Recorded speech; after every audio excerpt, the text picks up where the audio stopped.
Chapter 33. Raindrops pattered against the bamboo hat. Jun Xia quickly left the Jun family's residence through the side door, strolling along the main street. The originally bustling pedestrians had now completely disappeared due to the sudden arrival of the downpour. The shops on both sides of the street were filled with people seeking shelter from the rain. From time to time, bursts of laughter and curses could be heard. The clamor of the surroundings and the heavy rain seemed to blend into one. Jun Xia strolled alone among the fish, watching the raindrops form a huge curtain from the sky to the earth, and then patter against the bamboo hat. From the bottom of his heart, Jun Xia sincerely felt his own insignificance and loneliness. Even if he was the world's strongest assassin in his previous life, so what? Even if he had a great opportunity to transcend death and transmigrate to another world, so what? Even if he obtained the mysterious treasure Hung Jun Pagoda, and had the opportunity to cultivate the mysterious art of unlocking heaven's fortune, so what? In the end, he was just a grain of sand in the vast ocean between heaven and earth, insignificant, lonely, and lonely. I have never seen the ancients before, and never seen the successors after. Thinking of the long and drawn-out world, I alone shed tears of sorrow. Jun Xia smiled bitterly as he shook his head, thinking that this poem should really be written by himself. Living in a different world, it really was unprecedented. The true descendants of Yan and Huang, in this different world, there was only him. The rain became increasingly heavy, splashing water on the ground in all directions, and a hazy mist rose up.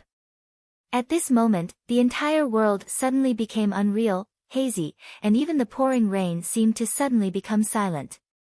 Jun Xia suddenly felt that everything around him was like a dream, everyone and everything no longer existed, and in the entire vast world, he was the only one walking in the wind and rain. Jun Xia suddenly felt like he was a ghost, or perhaps he was simply sleepwalking. His heavy footsteps in the rain, and the sound of his footsteps seemed incomparably far away.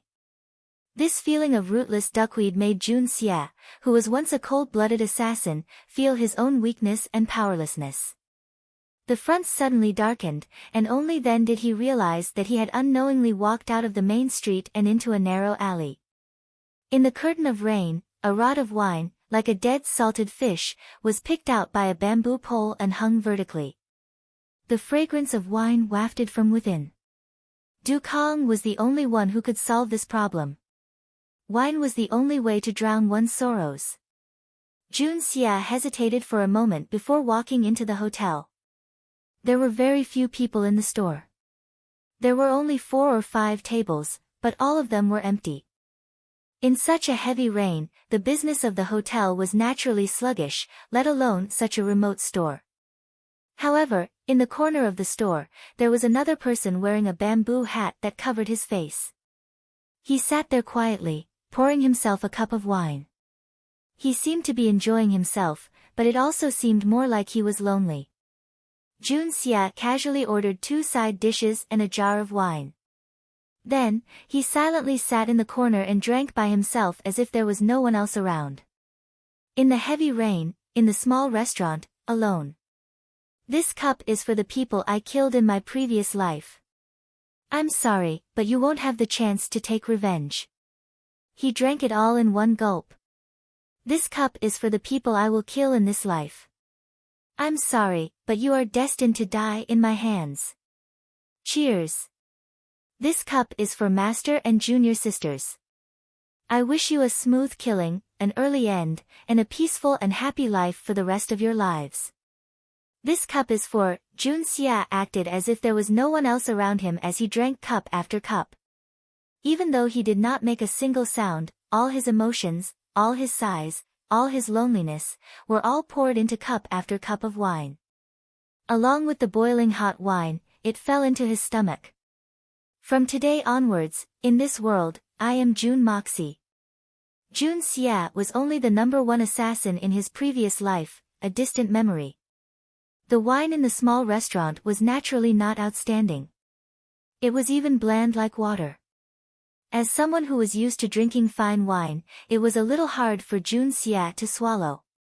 However, at this moment, Jun Xia did not feel that the wine was good. In fact, even if he was given the Jade Pool's celestial brew, he would not be able to taste much of it. The only taste he could taste was bitterness, sourness, and melancholy. In this strange world, weakness, indulgence, this was the only time. From today onwards, the path of the evil monarch, the path of iron and blood. From today onwards, I will use the mountains of bones and seafood blood of this different world to build the evil monarch's, unparalleled reputation. The evil monarch of this different world, only I, Moca. Another cup went down his stomach, but Junxia still did not feel the slightest bit drunk. He continued to pour cup after cup. What Junxia did not know was that this strange behavior of his was strangely incompatible with everything around him. It was as if he had become a separate entity within the boundless heaven and earth, completely isolated from the heavens, the earth, and the wind and rain. The kind of solitude that separated him from the rest of the world, the carefreeness of looking at the wind and clouds, and the transcendence of solitude, all perfectly merged into one with his body. Only at this moment, Junxia was still Junxia, the mysterious number 1 assassin, and not the Moca of this world. The only customer in the corner had only glanced at Junxia from the corner of his eye when he came in. Now, he was staring at Junxia without blinking. Seeing Junxia drinking to his heart's content as if there was no one else around him, he could not help but be curious about Junxia's extraordinary demeanor. Junxia did not know how many cups of wine he had drunk. He almost mechanically raised his cup again. When he was about to drink this cup, he suddenly heard a voice from the side, "Brother, you have a good capacity for wine. It is raining and the wind is strong, and there are only the two of us here. It is rare for us to meet, why don't we drink together?" Junxia raised his head and saw that the customer beside him had already taken off his bamboo hat, revealing a square and dignified face. He was not angry, but his eyes were as gentle as water, looking at Junxia with a smile. Junxia laughed out. He reached out to take off the bamboo hat on his head and casually hung it on his back. He laughed and said, "The autumn wind and rain can kill a person's soul. To be able to meet in this little shop is a form of fate. Please." The customer did not expect Junxia to be so young. He could not help but be startled, and said with a smile, "If that is so, I will accept your invitation." He ordered the waiter to serve a few more dishes and 2 jars of wine. Then, he walked over with a cup of wine, and sat opposite Junxia. He asked with a smile, "In the capital, such a handsome young man is really rare. I wonder which famous family are you from, little brother?" "Famous family?" Junxia sneered, and said with disdain, "The duckweed floating in the world is nameless, and the gentleman who plays games in the world does not ask.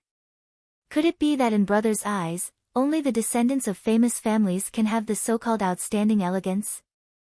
"Oh. He, as expected, I misspoke. I will punish myself with a cup of wine." The middle-aged man raised his cup and drank it in one gulp, his movements free and easy. Looking at his face, Junxia already knew that this person was certainly not an ordinary person. Just by looking at the oppressive aura of wealth between his brows, and the natural and unrestrained nature of each and every movement, he could see that they were this person's guards and bodyguards. He knew that this person was a person who had been in a high position for a long time.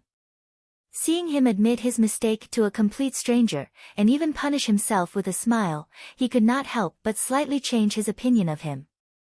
He felt that it was not a disgrace to drink with such a person at the same table. "May I ask for little brother's great name?" The person drank a cup of wine, and asked while looking at Junxia. Junxia's indifferent and unrestrained manner made this person very interested in Junxia's identity. "Sorry, I said I would update at midnight. I did not expect to lie on the keyboard and fall asleep. I only realized it was already this time when I woke up from the cold. Sorry. When the snot and sneeze come, I will go make the ginger soup first." Chapter 34. Wanderer to the ends of the earth, why must we meet before knowing each other? We only need to drink to our heart's content, that is why we came here. After drinking, we will go our separate ways, and we may not miss each other. Names are just a mark. What good is it to remember? What harm is it to lose? Jun Xie was still immersed in his melancholy, so he would not say Jun Xie's real name. But if he said the 3 words Jun Moxie, who knows if this man would run away in the rain. After all, the name of a playboy in the capital was quite lethal. The world is nameless, the Lord who plays games in the world does not ask. Wanderer to the ends of the earth, why must we meet before knowing each other? The middle-aged man recited, and couldn't help but be moved. Good words, really good words. I didn't expect little brother to speak so eloquently at such a young age. Even a learned scholar may not be able to compare. I have been impolite. He looked at Jun Xie and laughed heartily. Little brother's words are reasonable. I was too worldly. I am willing to drink another cup as punishment. Jun Xie hurriedly stopped him. You drink left and right. I haven't even drunk a cup yet. Are you looking for an excuse to drink more of my wine? The man was startled, and then laughed heartily, draining his cup in one gulp, and wiped his mouth. Although this wine is nameless, it is considered a good wine. Strong, spicy, this is the wine a man should drink. Not bad, for this wine, even if I have to find an excuse, I will drink another cup. This wine. Is it considered good wine? Jun Xie snorted. I say, brother, I'm afraid you haven't drunk any good wine before. This kind of wine is only occasionally encountered, and there is no other wine to choose from, so I only drink a little. If this wine is considered good wine, then wouldn't there be too many good wines in the world? The man's eyes lit up. Old song, although this inn is not big, the wine is very famous in the capital, and all wine lovers are fascinated. If it wasn't for the rain today, this place would already be full of friends. Because of this, we can drink to our heart's content today. It is our luck. One had to know that Old Song only sold 20 jars of wine a day. 10 jars in the afternoon and 10 jars in the evening. He wouldn't sell any more than that. If Old Song were to hear little brother's words, I'm afraid he wouldn't let you go. Ha ha ha. You're not bad. You can actually make me laugh when I'm so depressed. Jun Xie didn't want to laugh, but at this moment, he felt that he couldn't suppress it. This is too funny. Such a light wine is actually limited. I'm afraid the worst wine I've ever tasted is 100 times stronger than this wine. This was not an exaggeration. This wine was at most less than 20% white wine, and its quality was a little turbid. To Jun Xie, who was used to drinking the best wine in the world, it was indeed a bad wine. In fact, any modern person might not drink it. After all, the wine looked a little turbid and seemed to be a little dirty. The middle-aged man's face turned ugly. Little brother, I see that you're a refined scholar. How can you spout nonsense? You can eat whatever you want, but you can't say whatever you want. Even if it's the wine of the imperial palace, I've also tasted it before. Compared to this wine, it's just a little more luxurious, but a little less spicy. It's even harder to stir the blood in a man's heart. In my opinion, this wine is already a very rare wine. Little brother, you said that the worst wine you've ever tasted was 100 times stronger than this wine. Isn't that too hurtful? Huh, oh. You don't believe me? Jun Xie squinted at him. It's fine if you don't believe me. I'm not forcing you to believe me. Ha ha ha. But, drink. Drink. Ha ha ha, old friend, do you know what drinking wine is? Do you know what drinking wine is? Ha ha ha. The middle-aged man frowned and didn't say anything. In his heart, he was already regretting coming over. This kid was too evil. He came to make friends with good intentions, but he didn't appreciate it at all. And he spoke so rudely. Even if he had some talent, he was just a proud and arrogant young man. It would be difficult for him to become someone great. Jun Xie snorted and said in a low voice, the real drinking wine is drinking the mood. Or the state of mind. It doesn't mean that pouring the wine into the stomach is considered drinking wine. It can only be said that the food used to brew wine is wasted. Wine, wine, wine, wine. I didn't expect that in this world. Not only is there no good wine, but there is also no one who understands wine. There is no one who knows how to drink, let alone taste or appreciate wine. Since ancient times, the sages have been lonely. Only the drinkers leave their names. Unfortunately, in this vast world, there is not a single drinker. For such a sorrowful matter, I will make a great white. After drinking a cup of wine to his heart's content, Junxia stood up, raised his head towards the sky and laughed.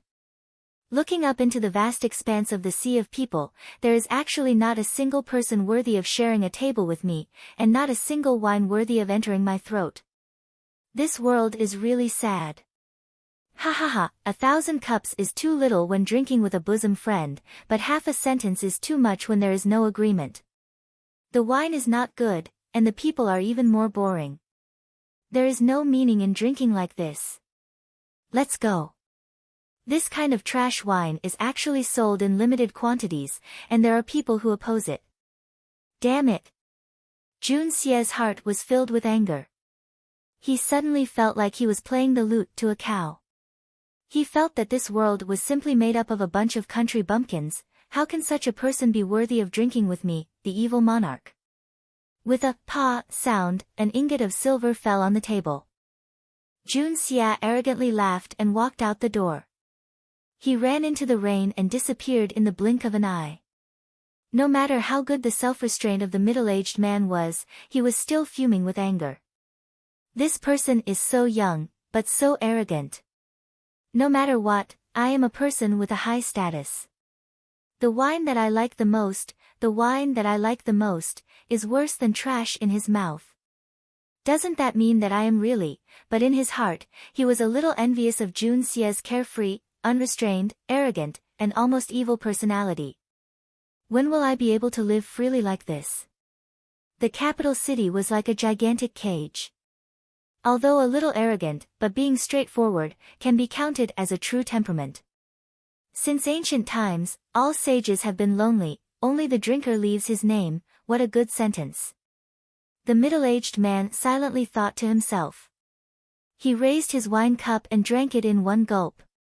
He did not know whether it was a psychological effect or some other reason, but he felt that the wine that he had not drunk enough in the past was actually not going down his throat today.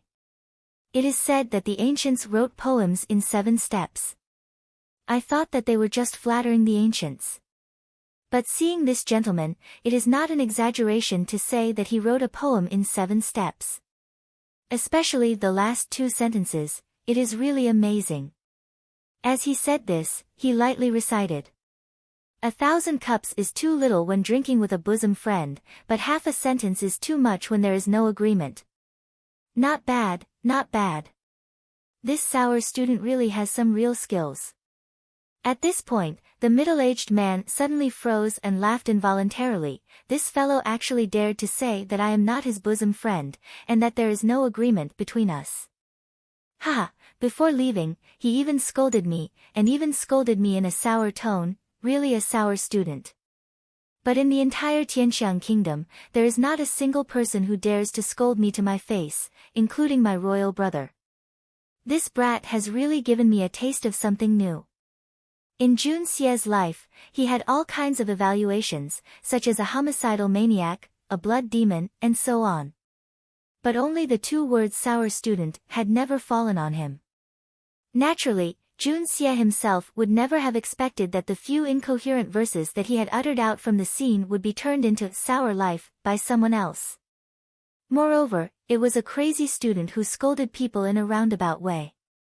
If he knew, he would definitely not know whether to laugh or cry. If the evil monarch wanted to scold someone, he would definitely scold them in the nose. Why would he scold them in a roundabout way? He felt that scolding someone to their face was not enough. The middle-aged man laughed for a while.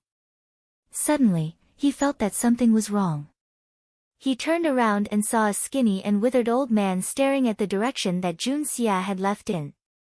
The old man was motionless, and his expression was actually full of regret. Chapter 35. Old song, what's wrong with you? Did you become muddle-headed because of that brat? The middle-aged man leisurely picked up the wine pot and poured himself a cup. He smiled and said, "It's just a young and inexperienced man spouting nonsense. You've always been a magnanimous person, so you shouldn't be so petty. He doesn't approve of your wine, but I do. Your Highness, there is nothing you don't know. I, Old Song, am most proud of being able to brew such a good wine. Everything else, to me, is but a passing cloud. If a mere brat looks down on my wine, this old man will just laugh it off and ignore him." Old Song looked in the direction that Jun Xia had left. It's a pity that when I heard his last words, he was already gone. To not have the chance to meet a Wine Nation soulmate is truly a pity. Wine Nation soulmate? Pity? The middle-aged man who was addressed as, "Your Highness," was somewhat surprised. "That's right, it's a pity." Old Song nodded his head in affirmation. For this young man to be able to say such words, he really is a person who understands wine. He muttered to himself, "The real thing about drinking wine is the mood. It's the state of mind. It's not that pouring the wine into one's stomach means that one has drunk the wine, it's just a waste of the food used to brew the wine. To know how to drink wine, to taste wine, to appreciate wine, to miss out on such a Wine Nation soulmate is truly the greatest regret of my life." Squinting his eyes, he noticed that the bamboo hat that Jun Xia had placed behind him had disappeared. Old Song's expression changed. His eyes suddenly flashed, and a faint blue color flashed in his pupils. It was also a pity that the "Your Highness" was right behind him, but he did not notice the strange look in Old Song's eyes. Earth-grade yellow, heaven-grade blue. This sloppy Old Song, who only knew how to brew wine, was actually a Sky Xian expert who had been hiding his strength all this while. Under the Supreme Shen Xian, a Tian Xian expert could be considered to stand at the pinnacle of the Xian continent's pyramid. Such a character was actually living in such a small and secluded tavern. Unfortunately, if Jun Xia had not left, with his unique senses, he would have been able to discover that this Old Song was not an ordinary person.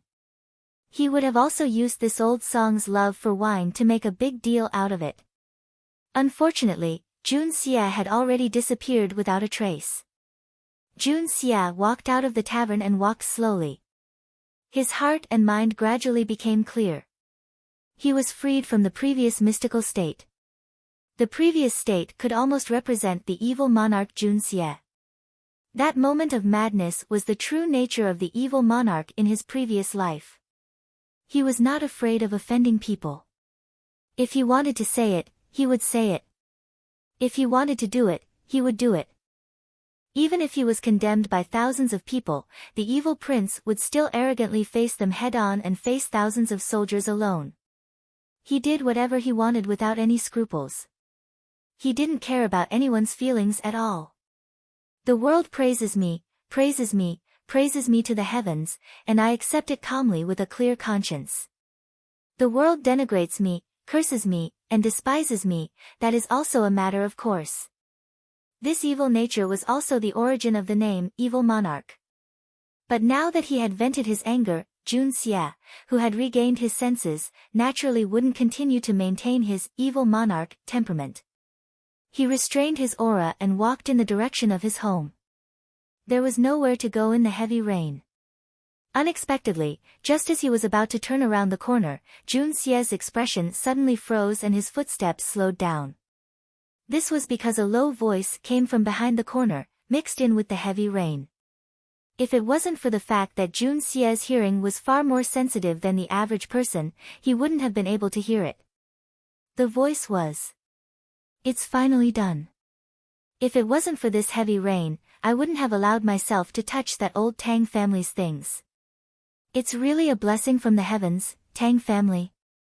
Jun Xia's heart skipped a beat as he suddenly thought of Tang Yuan's family. After thinking for a while, his body flashed like lightning. Using the cover of the rain, he hid his body behind a protruding mud wall at the corner of the wall. This mud wall wasn't very high normally, so it wouldn't be able to hide a person. But in this torrential rain, everything was hazy, and he couldn't see anyone on the other side, so it was an excellent cover. He slowly took off the bamboo hat on his head and let the rain pour on him. In an instant, he was completely drenched from head to toe. Because the sound of the rain hitting the bamboo hat was completely different from hitting the mud wall, Junxia had to be careful. Originally, the sound of the rain hitting a person's body was also slightly different from hitting a wall, but compared to the bamboo hat, it couldn't be mentioned in the same breath. Amidst the panting sounds, 5 or 6 people walked over as if it was very strenuous. They didn't have the slightest suspicion that there could be other people on such a rainy street. One of them carried a parcel and turned around the corner. One of them said, "We've been planning this for a long time, but we couldn't succeed. This time, we brothers finally succeeded." If the first master knew, he would definitely be very happy. Another person panted and said, "We succeeded, but the price we paid was not small. We didn't expect that 4 of the 6 masters from the Tang family would leave, and the remaining people would still be able to discover the abnormality and our secret infiltration.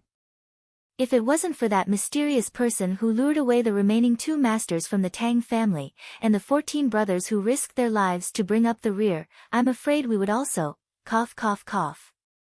At this point, he started coughing violently. "But this thing is really important, we can't afford to lose it. We should hurry back and hand it over to the first master as soon as possible. If we quickly settle this matter, we can also be more at ease. Sigh, we've really had enough of these days. We shouldn't delay any longer, lest a long night brings trouble. Let's hurry and hurry." "Yes, yes. But, Brother Wolf, when we went to the Tang family, your brother-in-law brought us in. If the Tang family were to investigate afterwards, I'm afraid your brother-in-law would not be able to escape, right? What's there to be afraid of? By the time they really investigate us, we brothers will have taken the reward, flown far away, and have fun everywhere. The world is so big, how could the Tang family find us? As for my brother-in-law, I'm afraid he's long gone. Do we still have to wait for the Tang family to catch him? That kid is very slippery, if we have time to worry about him, we should worry about ourselves." "That's true." The 6 of them hurriedly moved forward, getting closer and closer to Junxia. Junxia was watching from the side, and he could see that among the 6 people, 4 of them were actually seriously injured, and the other 2 were not lightly injured either. As they walked, blood flowed non-stop, and 2 of them coughed non-stop. Every time they coughed, the ground would have an additional trace of red, but that trace of red was immediately washed away by the rain. What exactly did they take from the Tang family? Why was it so important? Out of the 20 people who went in, 14 were left behind, and only 6 escaped. Out of these 6, 4 were seriously injured, and yet they still looked very satisfied and proud. If the Tang family had something good, how could Tang Yuan not flaunt it to him? Suddenly, the person who was the most seriously injured suddenly trembled, and stopped coughing. He shouted sternly, "Who is it? Come out." His eyes swept towards Junxia like lightning. His whole body suddenly shone with silver light, and he had already gathered all the Xian qi in his body, ready to strike at any time. This person who was so seriously injured was actually a silver Xian level expert. And he actually found traces of Junxia. Next midnight, rush to the new book rankings. Brothers and sisters, get the recommendation tickets ready, waha. Chapter 36. Silver Xian Qi begins, and Gold Xian Qi begins. It means that when Xian Qi breaks through the 9th level and reaches the silver level, it is the true beginning of the road of the strong. On the Xian continent, the cultivation of Xian Qi can be said to be quite widespread. Even the ordinary soldiers in the military camps have Xian Qi cultivation, however, the vast majority of people stop at the 9th level, unable to advance any further in their lives. This is also the main reason why no one refuted Junxia's rebuke of the Jun family's guards. More than 80% of the 300 guards have reached the 8th level, and many of them are at the peak of the 8th level, but none of them can reach the higher realm of the 9th level. It's only one level of difference, but it's almost like the difference between heaven and earth. However, the gap between the 9th grade and the silver grade was like a huge watershed, completely separating the people on both sides with a distance as great as the heavens and the earth. All under the 9th level are ants. This sentence is enough to explain everything. And the real high-level cultivation of Xian Qi starts from the silver level. There is a huge difference. Apart from the silver Xian expert, the other 5 had also stopped in their tracks. 6 sharp gazes pierced through the curtain of rain. The bodies of the other 5 were covered in a thick black aura. These 5 people were actually at the peak of the 9th level. Although the leader is seriously injured, his whole body is still dazzling with silver light, obviously already at the peak of the silver level, about to enter the ranks of the gold level. It was also him who discovered Jun Xie. No wonder he was able to steal from the Tang family. He chose the time when the Tang family's strength was at its weakest, and suddenly sent in 20 experts. Moreover, he had planned well in advance, and even had an insider. If he couldn't come up with something, then the strength of the Tang family would be almost terrifying. But in fact, only 6 of the 20 people came out, and if the remaining 14 people were all 9th level, then the strength of the Tang family is still not to be underestimated. The heavy rain was still pouring down crazily. The dense raindrops and the rising mist made it difficult for people to see clearly. Moreover, it was an autumn dusk. Jun Xie was a little depressed. His current strength was still too weak. Although he had tried his best to hide his aura, he couldn't hide it flawlessly like in his previous life. It looked like there was bound to be a fierce battle today. However, with his current strength, would he be able to defeat these 6 experts? This was something that he had no confidence in at all. Even if he were to face one of them, with Jun Xie's current strength, he would not be able to match it. Unfortunately, he had already seen the other party's dirty deeds, and even if he wanted to get away, he couldn't. The other party would definitely kill him to silence him, so in order to preserve his life, he could only think of another way. He was the dignified king of assassins, but today, he had fallen into such a bad situation. What a great irony! As he was thinking gloomily, Jun Xie suddenly realized something, a very important thing. This made his extremely gloomy mood instantly turn into joy, and even inexplicably excited. He almost laughed out loud. Although he was facing 6 experts who were stronger than him, in his heart, at this moment, Jun Xie already had the confidence to win. Jun Xie's body was faintly discernible in the rain and mist. Although the 6 people on the opposite side felt that there were people in front of them, they weren't sure how many people there were, and they couldn't see Jun Xie's appearance clearly. Therefore, each of them was very careful and didn't dare to act rashly. After all, after the battle, their strength was greatly reduced, and many of them were seriously injured. A little carelessness could easily lead to a fatal disaster. However, for Jun Xie, the same situation was really no different from the daytime.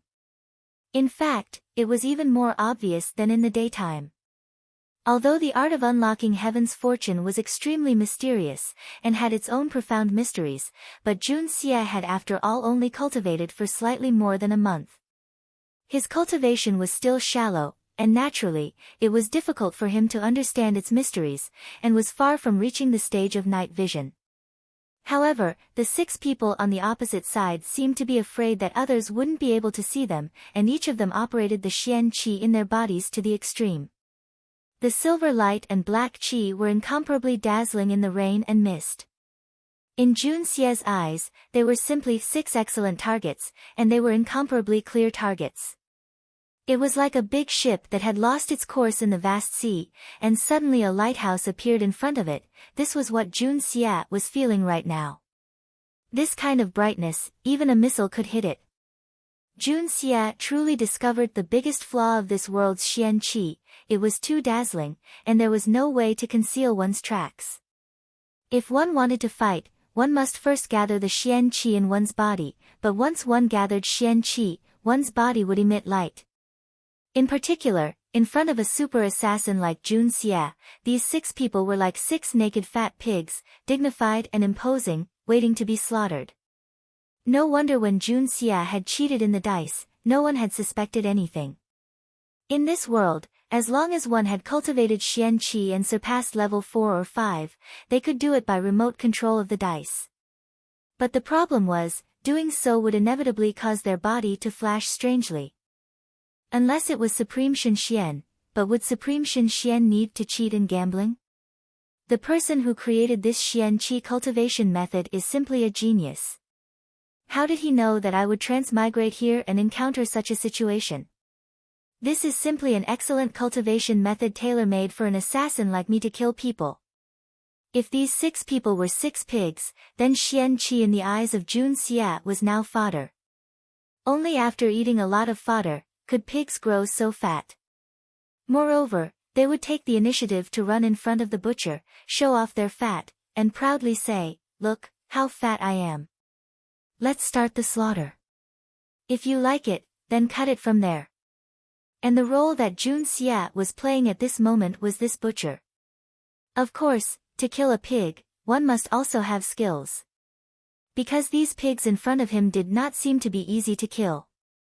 If one was not careful, they might even nudge him. After all, the small body of the butcher was too weak, and could not withstand a nudge.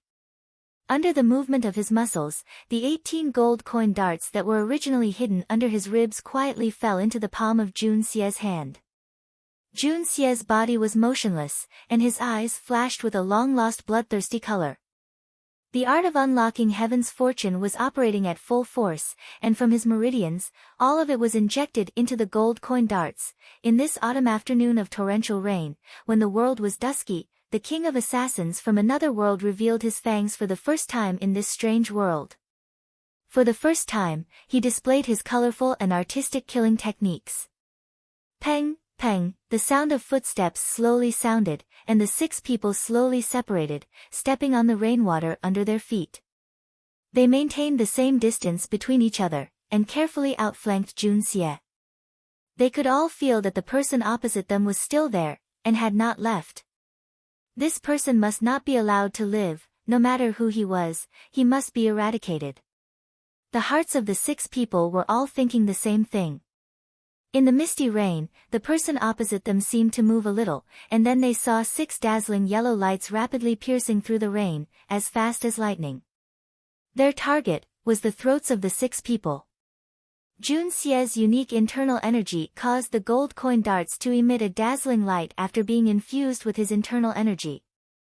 The moment the yellow light flashed, the hearts of the 6 people simultaneously felt a chill. The 6 people simultaneously felt their bodies stiffen, and they were extremely shocked. One of them widened his eyes in horror, and with a voice that was on the verge of crying, he shouted half a sentence, "Earth Xian." What kind of person could emit such a dazzling yellow light? Such speed and strength?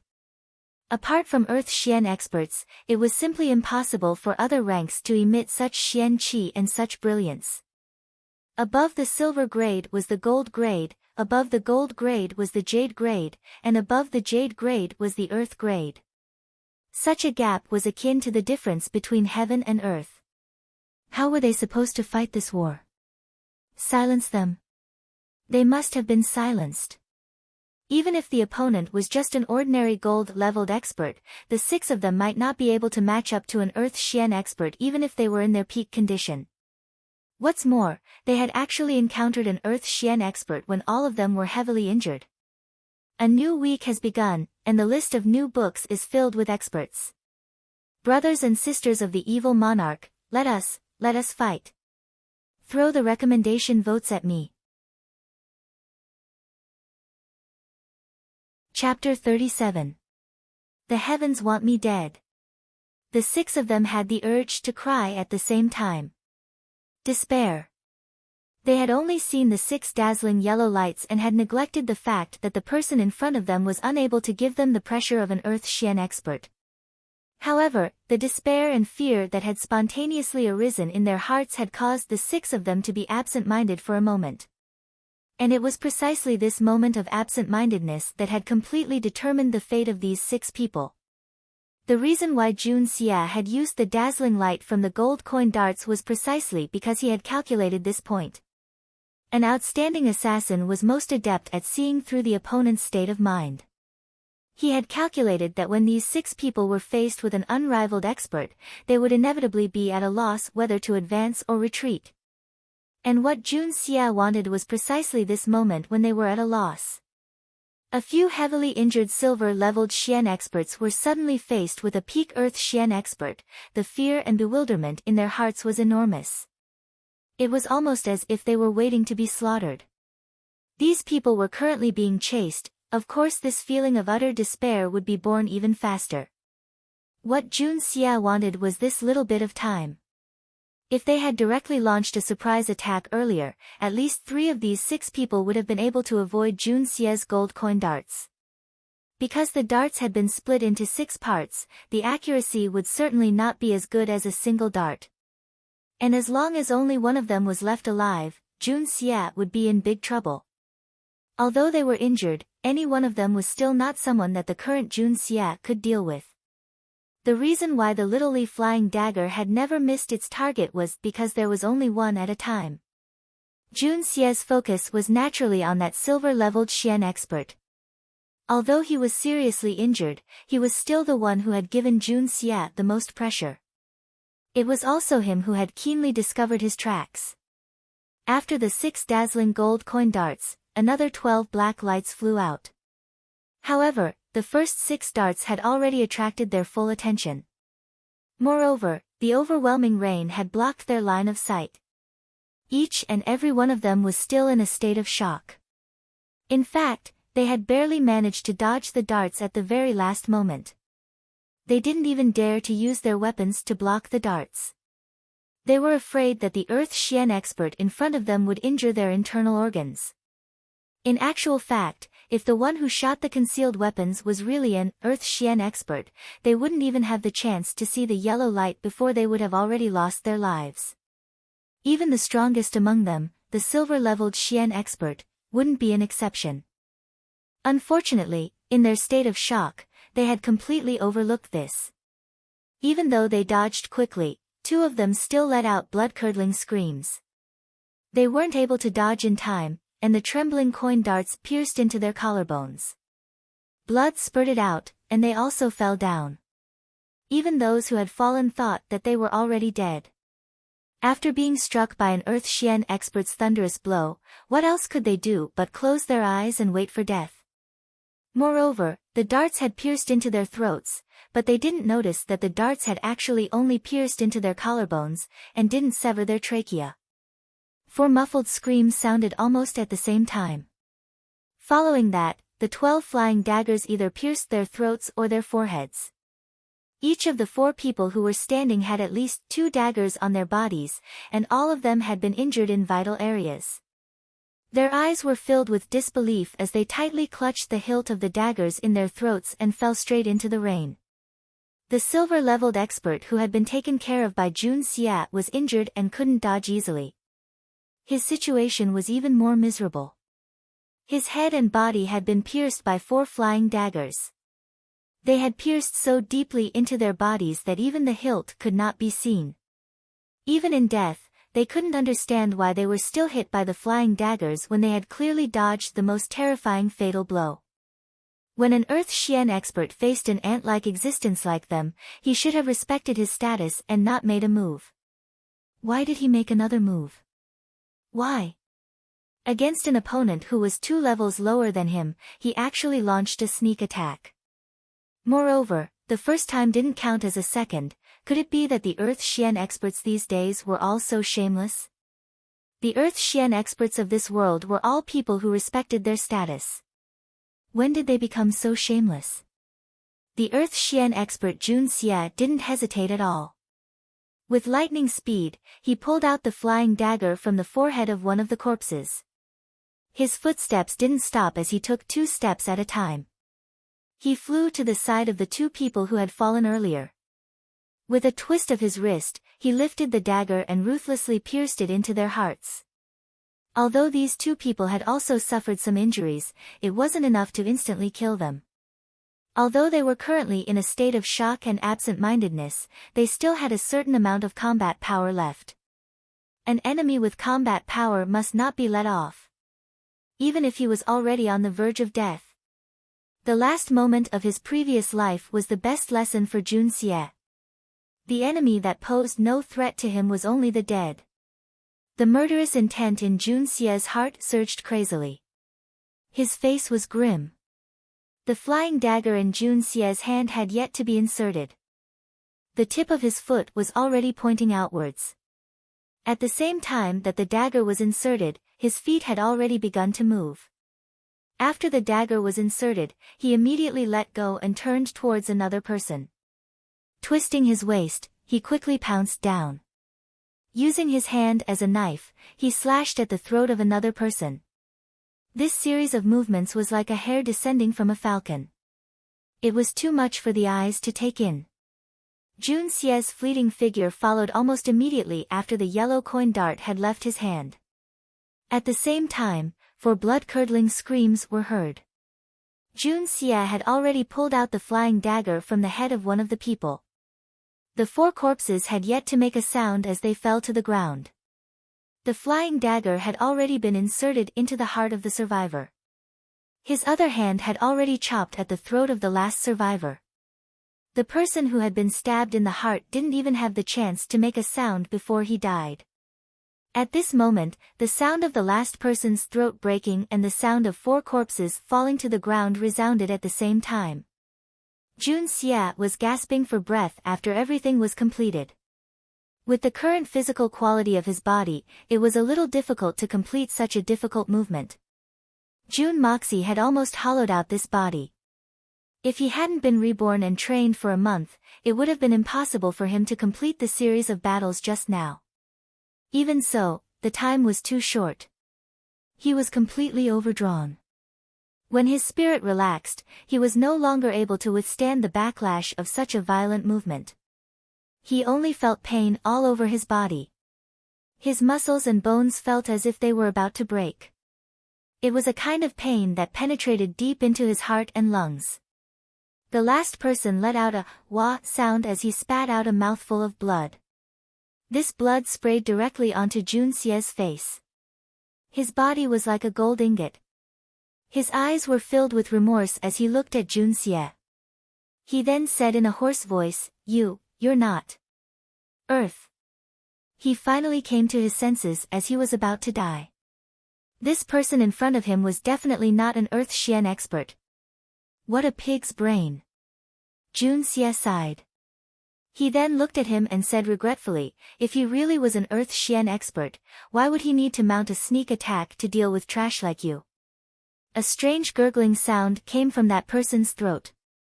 His eyes suddenly bulged out in anger. His face was filled with unwillingness and anger. His body arched up. He didn't know where he got the strength from.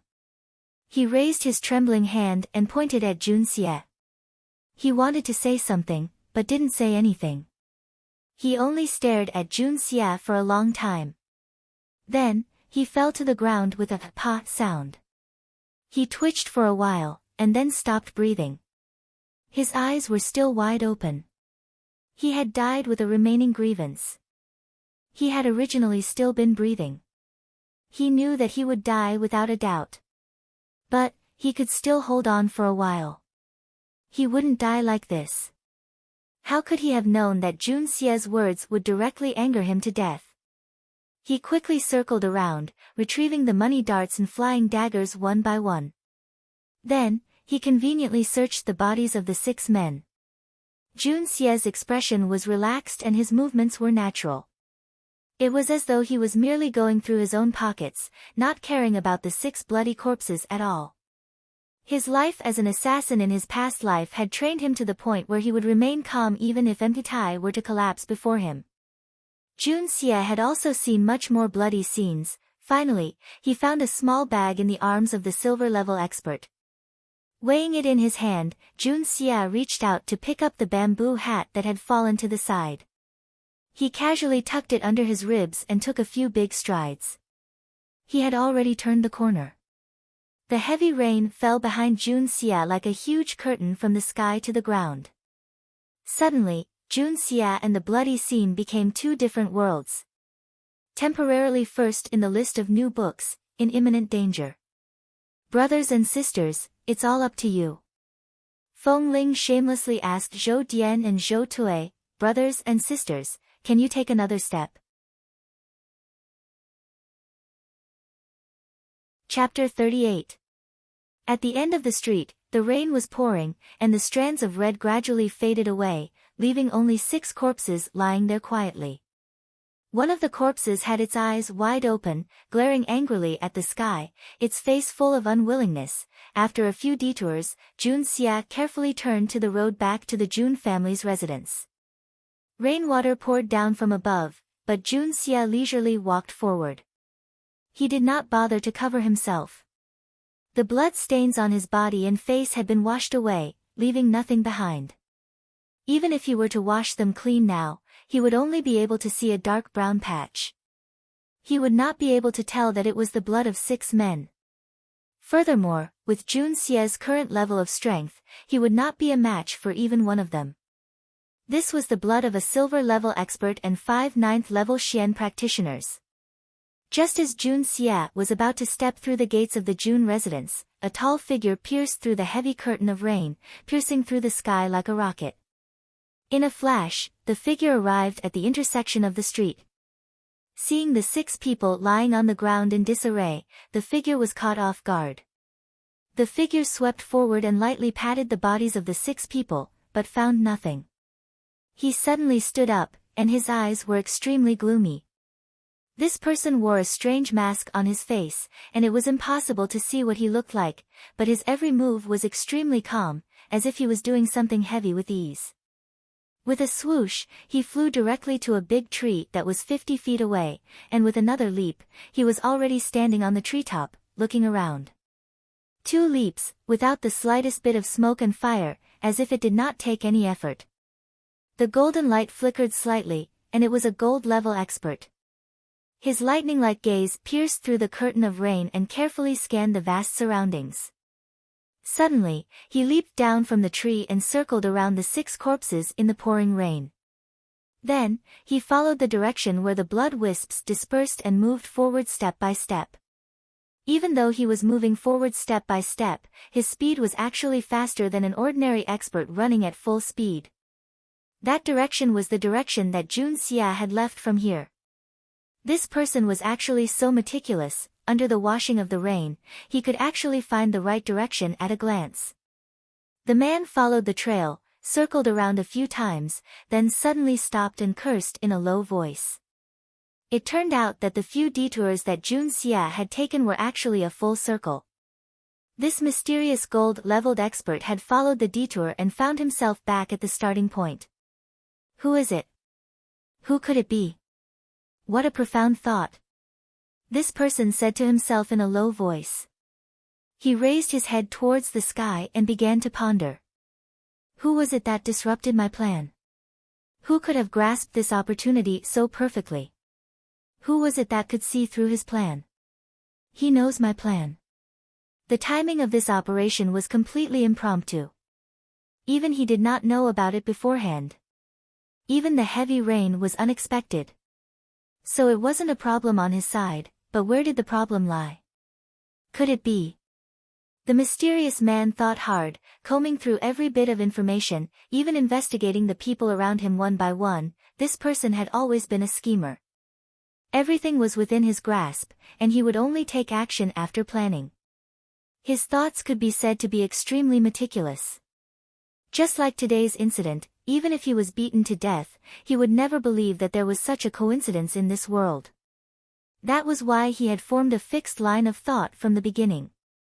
He believed that this was definitely a conspiracy by a person or an organization or a family against him or his own family.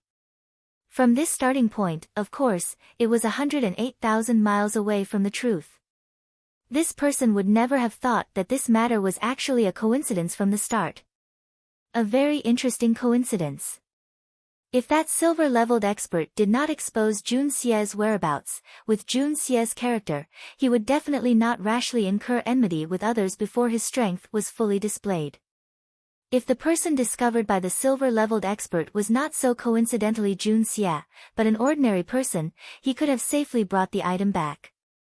Even if that person had arrived a little earlier, with Jun Xie's current strength, he would definitely not be this person's match. All these were coincidences.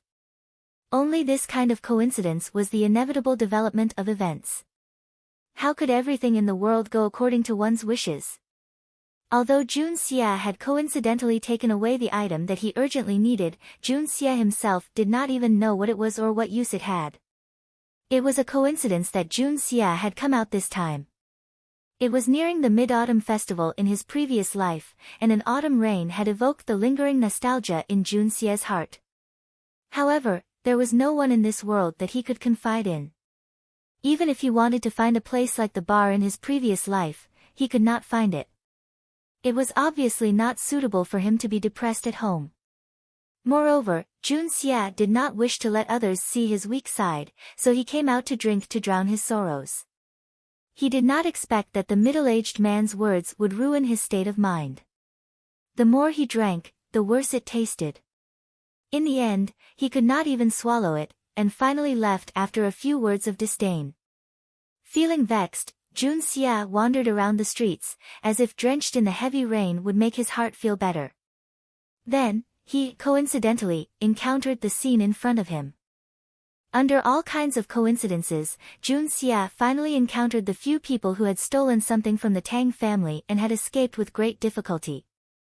Coincidentally, he overheard their conversation.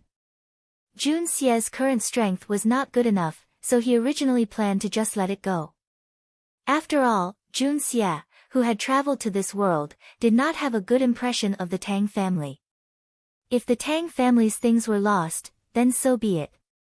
He did not care about it, and it had nothing to do with him. However, he did not expect that the few fellows who were like stray dogs would actually discover him. This made it impossible for Jun Xie to retreat, especially since the strength of these fellows was higher than the current Jun Xie. Even if he wanted to flee, he could not.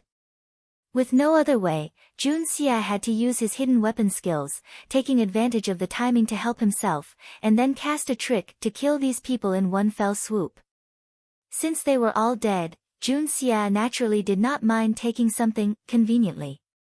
Therefore, this thing that was extremely important to this mysterious person fell into the hands of Jun Xie in this seemingly infinite coincidence, seemingly intentionally or unintentionally. There were so many things, and any one of them was not eye-catching. But when put together, it was so coincidental that it was shocking. Those who took advantage of it did not know what was going on, and those who had their plans ruined were even more confused. There were so many coincidences. It was simply the work of ghosts and gods. Even God had sent a heavy rain to liven things up. This really could not be said to be God's will, or a coincidence facilitated by God. Seeing that things had come to this point, the mysterious person was about to leave when he suddenly heard the noise of people surrounding him in a mess. The guards of the Tang family were mobilized in large numbers, and they were searching this place. He could not help but let out a long sigh. Golden light flashed, and 6 sounds rang out in succession. The heads of the 6 people on the ground exploded one by one, and their original faces could no longer be seen clearly. With a flick of his sleeve, he leaped into the curtain of rain with a swoosh, and instantly disappeared. When the people of the Tang family came to this street corner, they only saw 6 corpses with their brains burst out, and the thing that needed to be recovered had already disappeared without a trace. Jun Xie did not have the slightest idea that he had unintentionally destroyed an important plan by the biggest enemy of the Jun family, and he had casually taken back the thing that the person regarded as a treasure, like picking up trash. He even felt very wronged. Originally, I only wanted to be drenched in the rain, miss home, and enjoy the loneliness of homesickness, but the atmosphere was completely destroyed by these damn things. How depressing. Everything really goes wrong. I tried to drown my sorrows in alcohol, but met someone who did not know what was good for him, and treated that kind of inferior distilled wine as the best wine in the world. How pitiful and ridiculous. I came out to be drenched in the rain, but I got drenched and killed someone. My luck is really bad. Jun Xia looked up to the sky and let out a long sigh. Touching the small bag in his arms, he stepped into the Jun family's front door. Sorry, it's too late. Something really happened that made me dumbfounded. Our legend of Ling Tian was plagiarized, changed the appearance, changed the name, and the story plot and text were the same, and published on another website under the name of original work. This kind of thing also happened. Chapter 39. The torrential downpour had finally lessened, but the rain was still heavy. Jun Xia walked at a leisurely pace, causing the servants who saw him through the doors and windows to be greatly surprised. They all asked each other, only God knows what kind of madness this young master is up to this time. However, compared to his craziness of causing trouble, the madness in front of them was still acceptable, but it was still somewhat abnormal. Why is he running out in such a heavy rain? When he walked to the garden, suddenly a whimpering sound of a flute came through the rain. The sound was full of sorrow that could not be dispersed. Just by listening to this sound, one could imagine the deep sorrow and resentment in the heart of the person playing the flute. But at this moment, when Jun Xia heard it, it coincided with his mood, and he couldn't help but follow the sound. In a pavilion in the middle of the garden, a woman dressed in snow-white clothes sat alone on a stone bench with her back facing Jun Xia. Her shoulders were slender, her hair was tied up high like dark clouds, and her slender waist was slender. Just by looking at her back, one could already feel that this woman was so cold and refined.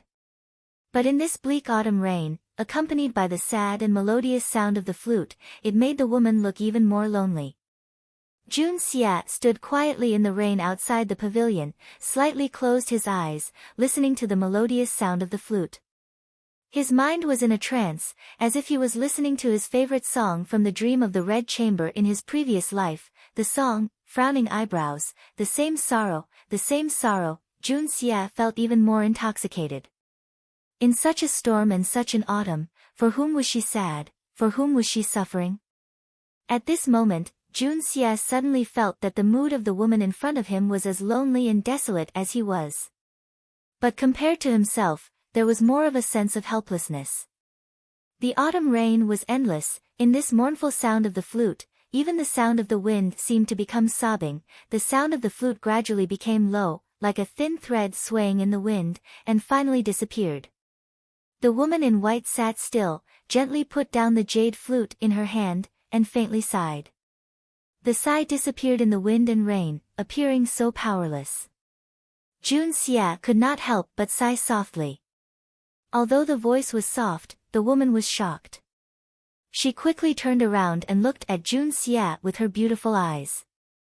Surprise appeared on her face, which turned into a hint of disgust and contempt. It's you. The sound of the flute is not bad, very beautiful. Jun Xia smiled faintly and leisurely walked into the pavilion. The rainwater on his body instantly soaked a large area on the ground.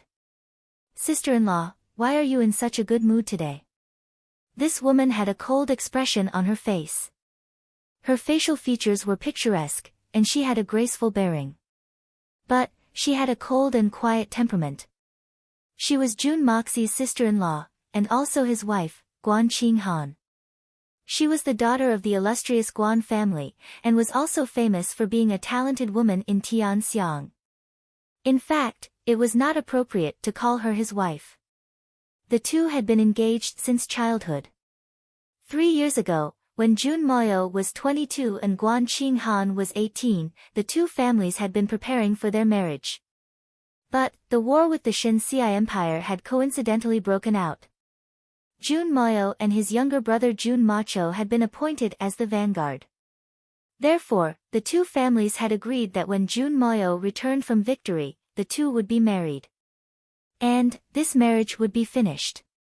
Before the war, they had already gone through the procedures of the betrothal gifts. So, It could be said that Guan Qinghan was already a member of the Jun family. Once Jun Moyo returned, the wedding date would be held. Even the wedding date had been set. But, they had never expected that Jun Moyo would never return, and that he would be buried in the battlefield. This had caused this pair of childhood sweethearts to be separated from each other in the world of heaven and earth.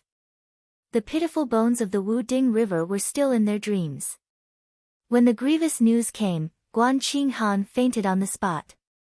After that, she disregarded her family's advice and resolutely moved into the Jun family. She took on the identity of the Jun family's eldest grandchild and took care of the elderly. Grandpa Jun had repeatedly suggested that there was no need for this. In any case, they were not officially married. Moreover, with Guan Qinghan's appearance and family background, there was no need for her to worry about not having a good marriage. He even suggested that the Jun family should write the divorce papers and annul the marriage papers. Then, Guan Qinghan would return her freedom.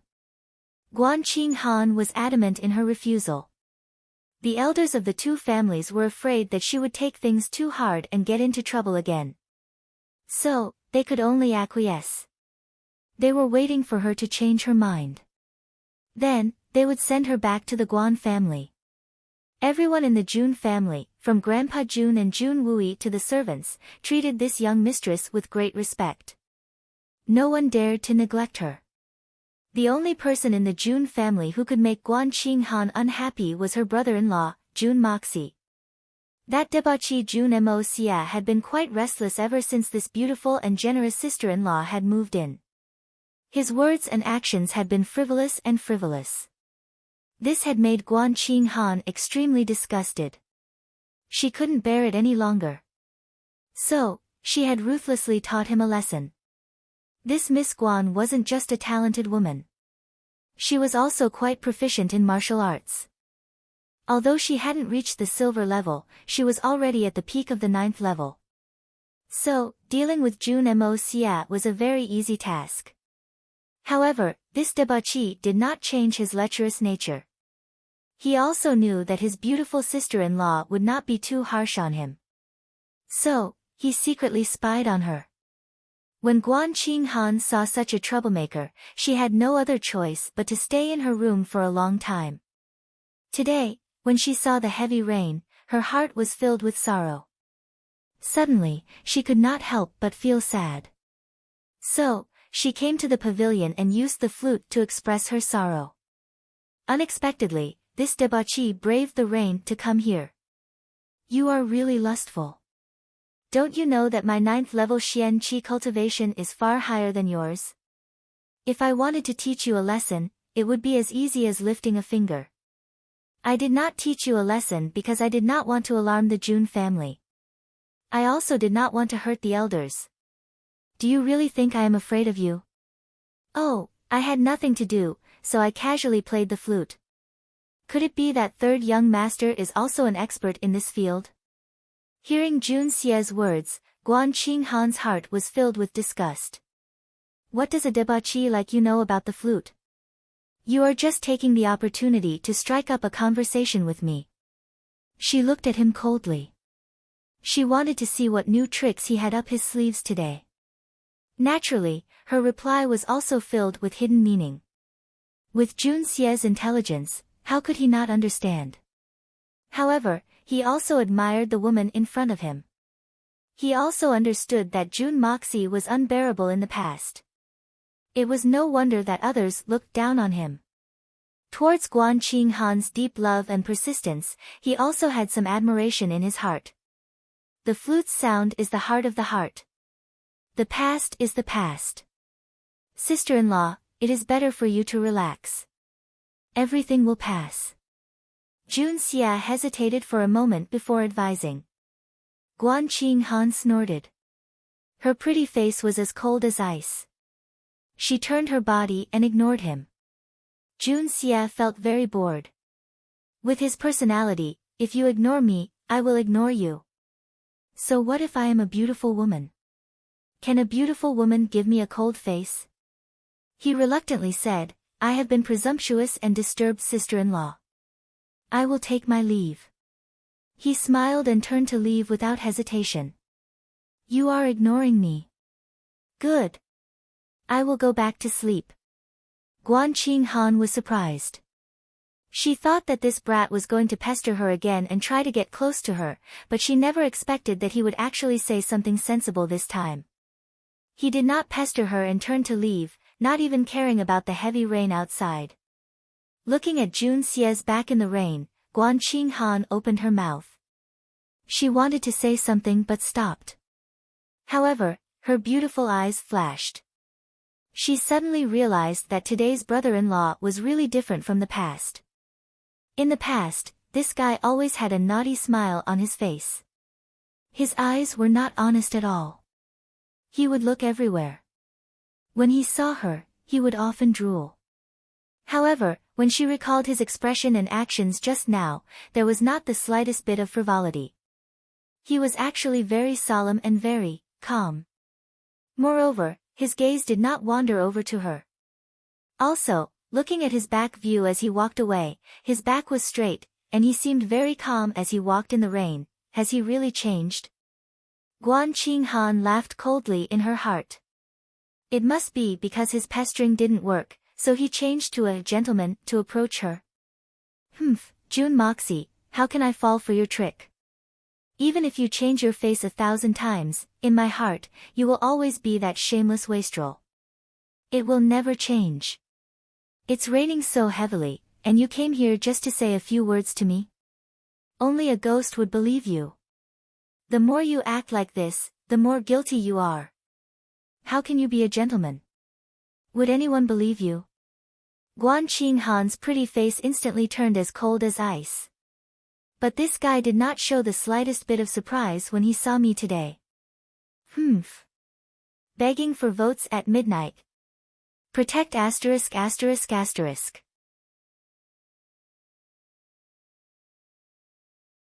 Chapter 40. Along the way, Jun Xie's heart was filled with regret. This sister-in-law of his, Guan Qinghan, was only 21 years old, the most beautiful age of her life. She was also a stunning beauty, yet she was willing to become a widow in the Jun family, a widow. If this was in his previous life, it would be an inconceivable thing. But here, it was so natural, and it was indeed a great sorrow. It was simply a waste of resources. If I could, Jun Xie suddenly had such a thought, and he was suddenly shocked. This is not like my style of speaking and acting. I may sympathize, but how can I have such a dirty thought? This is not something I can think of. Could it be that hateful Jun Moxie? His soul has already flown away, but there is still such a residual effect. Jun Xie cursed in his heart. Jun Xie walked into the room, and he didn't even have time to respond to the little girl's greeting. He sat down with a frown, and thought about his every move since crossing over, and felt that something was wrong.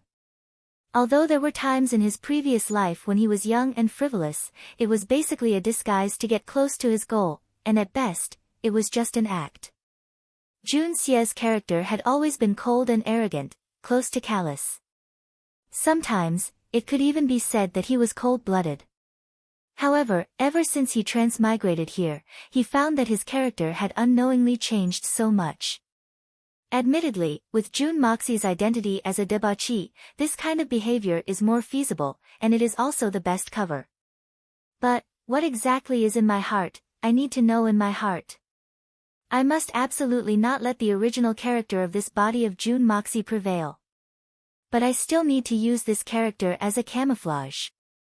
Maintain my original heart, conform to external things, but in the end, I am still me, the evil monarch, Jun Xie. Jun Xie's eyes shot out a bright light. The heaven and earth are heartless, treating all living things as straw dogs. The evil monarch is heartless, trampling on a different world. After making up his mind, he felt his entire body relax. He also instantly thought of something else. He took out the bag that he had picked up along the way and his heart was moved. Inside this bundle was something that they had to obtain even at the cost of the lives of 20 experts. Although he didn't know who the mastermind was, Jun Xie knew that no one would dare to covet something that belonged to the Tang family. If it wasn't a top-grade item, no one would take such a huge risk to do such a thing. Thinking of this, Jun Xie's curiosity was aroused.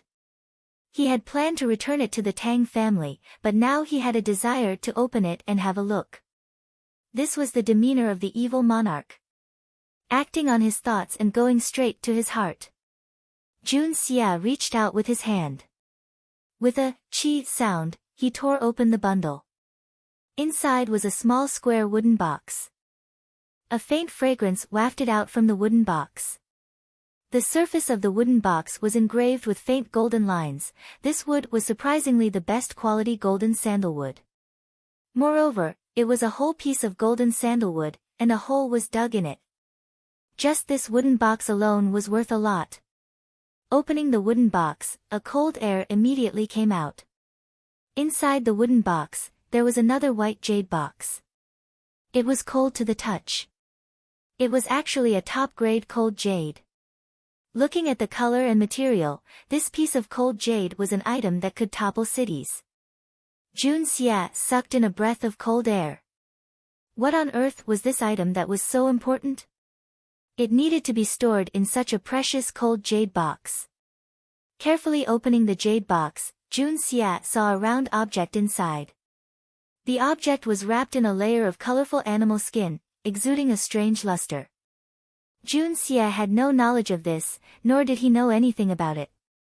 Naturally, he did not find it strange.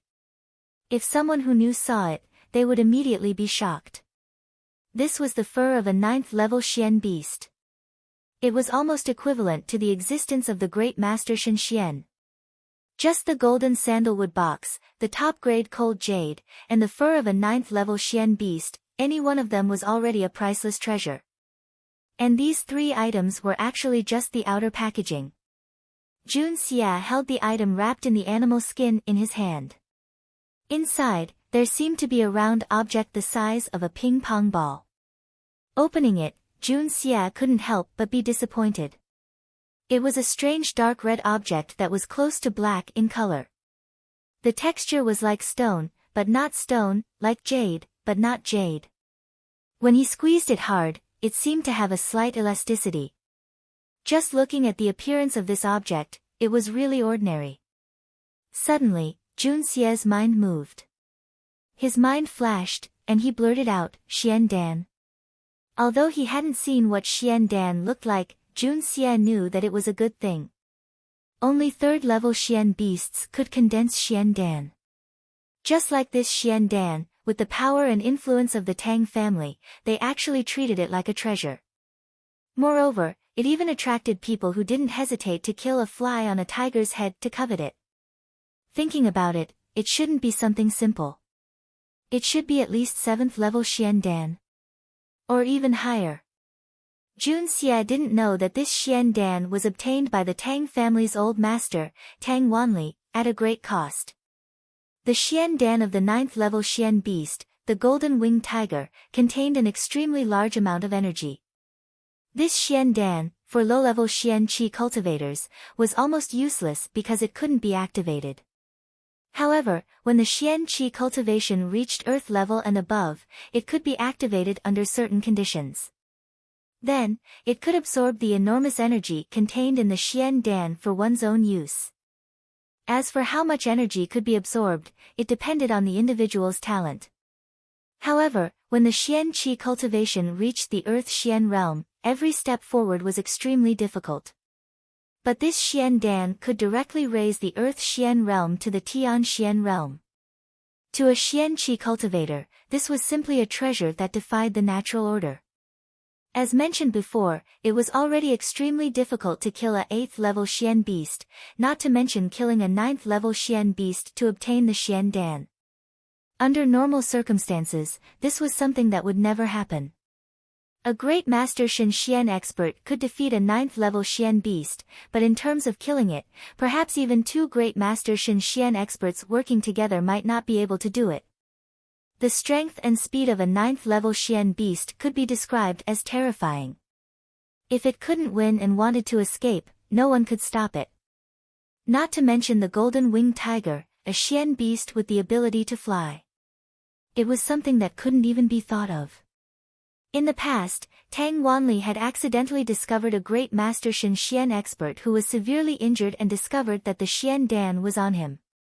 He paid the lives of dozens of jade and gold level experts and several earth Xian experts to obtain this Xian Dan. Regardless of how the great master Shen Xian expert got his hands on the Xian Dan, it would be an exaggeration to say that this Xian Dan was unique in this world. However, it could be said that there were no more than 3 of them in this world. The reason why Li Yuran was so eager to obtain this Xian Dan was naturally because he had a very important use for it. However, he absolutely didn't expect that ever since he had received this information several years ago, he had begun to meticulously plan and bribe the people of the Tang residence. He had arranged for spies to infiltrate the Tang residence step by step, and had painstakingly and carefully investigated for information. It wasn't until 3 months ago that he found out where the Xian Dan was hidden. However, because Old Master Tang basically didn't go out, and he was guarded by 4 top-notch experts, he hadn't had a chance to find it. This time, he had finally obtained an excellent opportunity. Old Master Tang had gone out, and he had even brought 3 of the experts with him. Moreover, it was a heaven-sent opportunity. An unusually large rainstorm had fallen, and the timing, location, and manpower were all in place.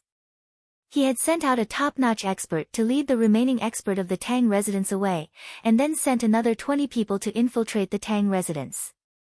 They had finally succeeded by coordinating from both inside and outside, but they had also paid the price of 20 lives. It had been a great success up to this point. Using a mere 20 lives to obtain this Xian Dan was undoubtedly worth it.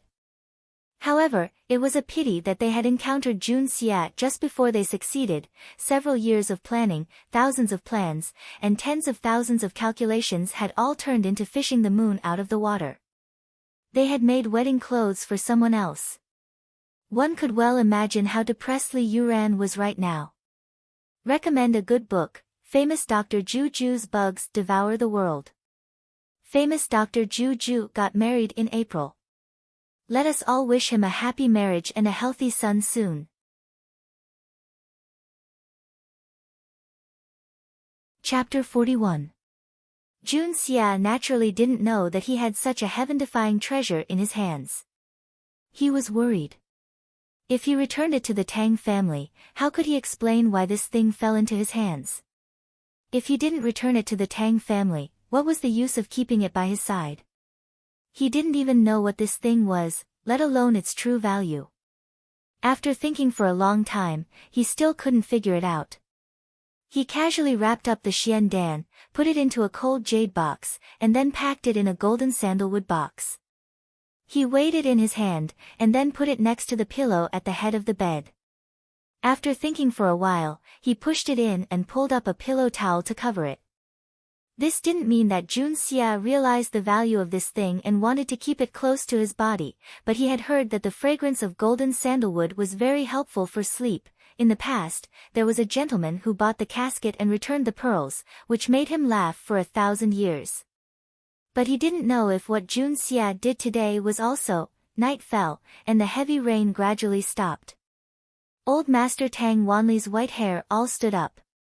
He was really angry, and he flew into a rage.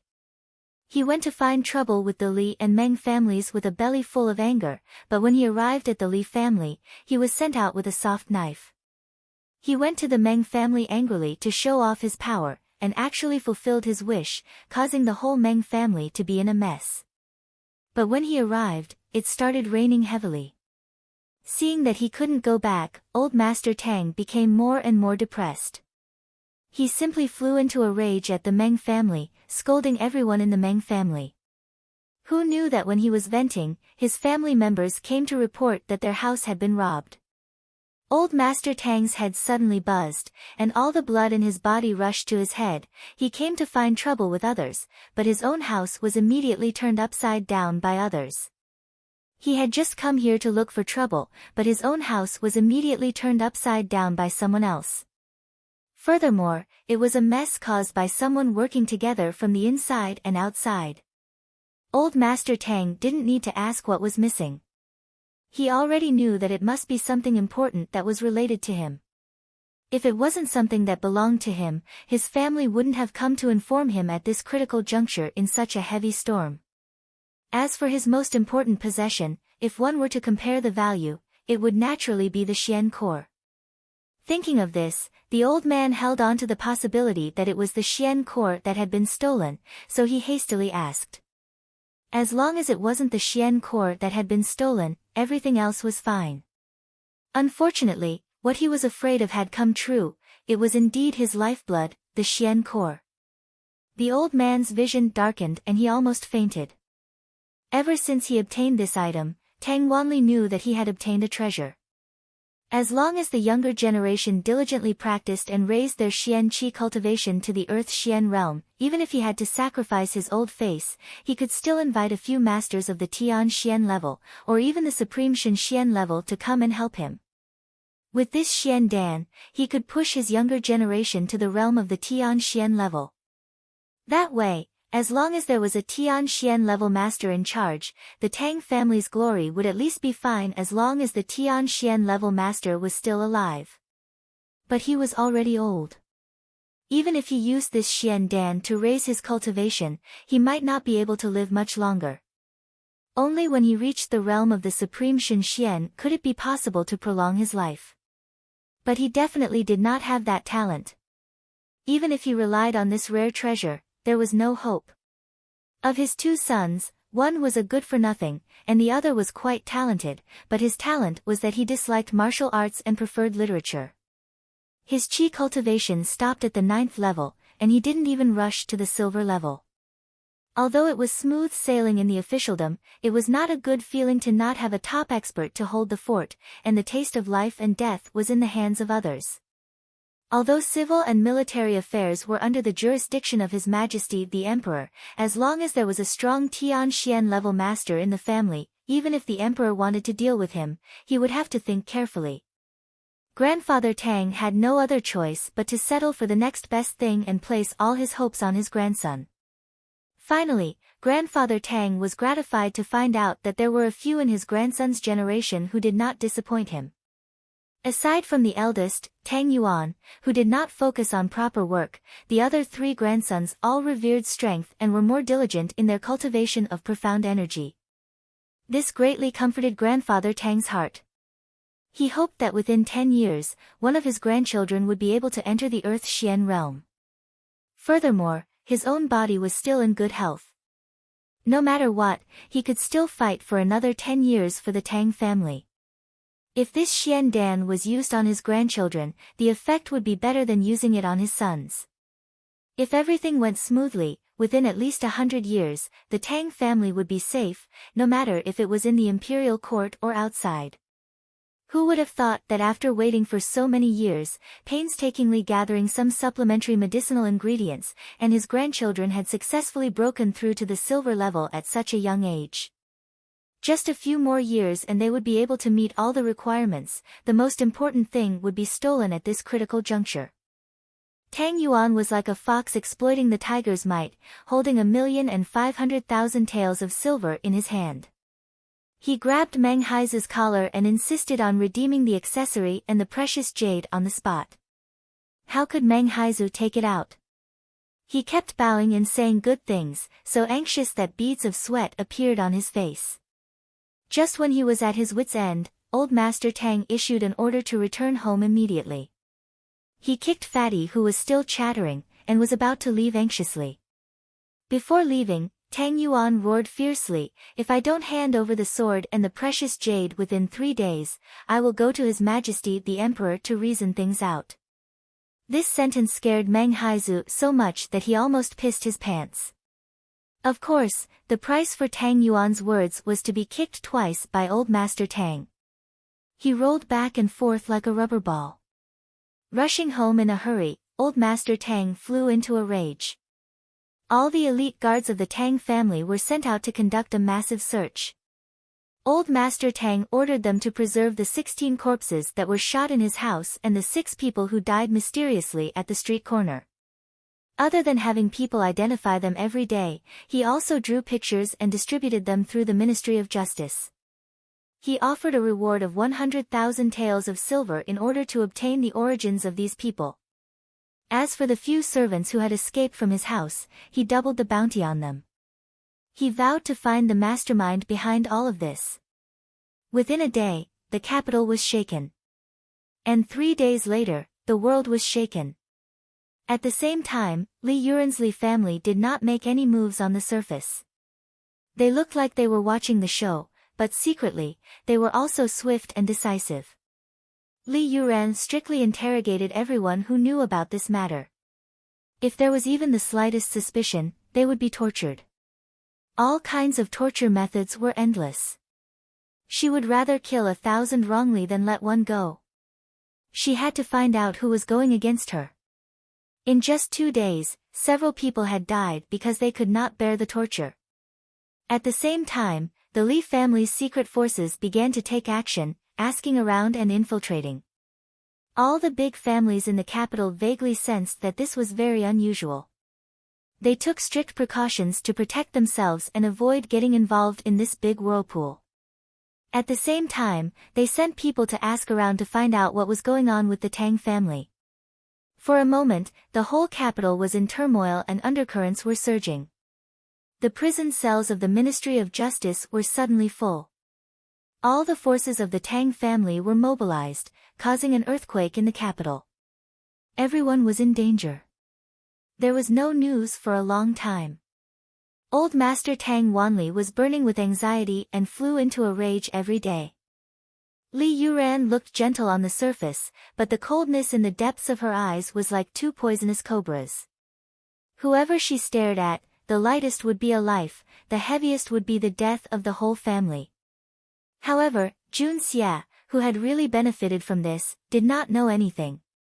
He was still leisurely wandering in his own house. At night, he hugged the golden sandalwood to sleep. He sighed. It turned out that it was really good for sleep.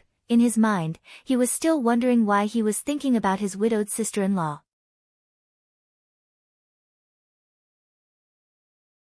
Chapter 42. This was not to say that the Jun family had too many eyes and ears, but rather, the Jun family's intelligence agency had gotten used to this. They would never give any information to this young master. Moreover, this young master had been rather busy these few days. He was either cultivating or exploring the secrets of the exquisite Hung Jun Pagoda, or supervising the training of the guards in the mansion.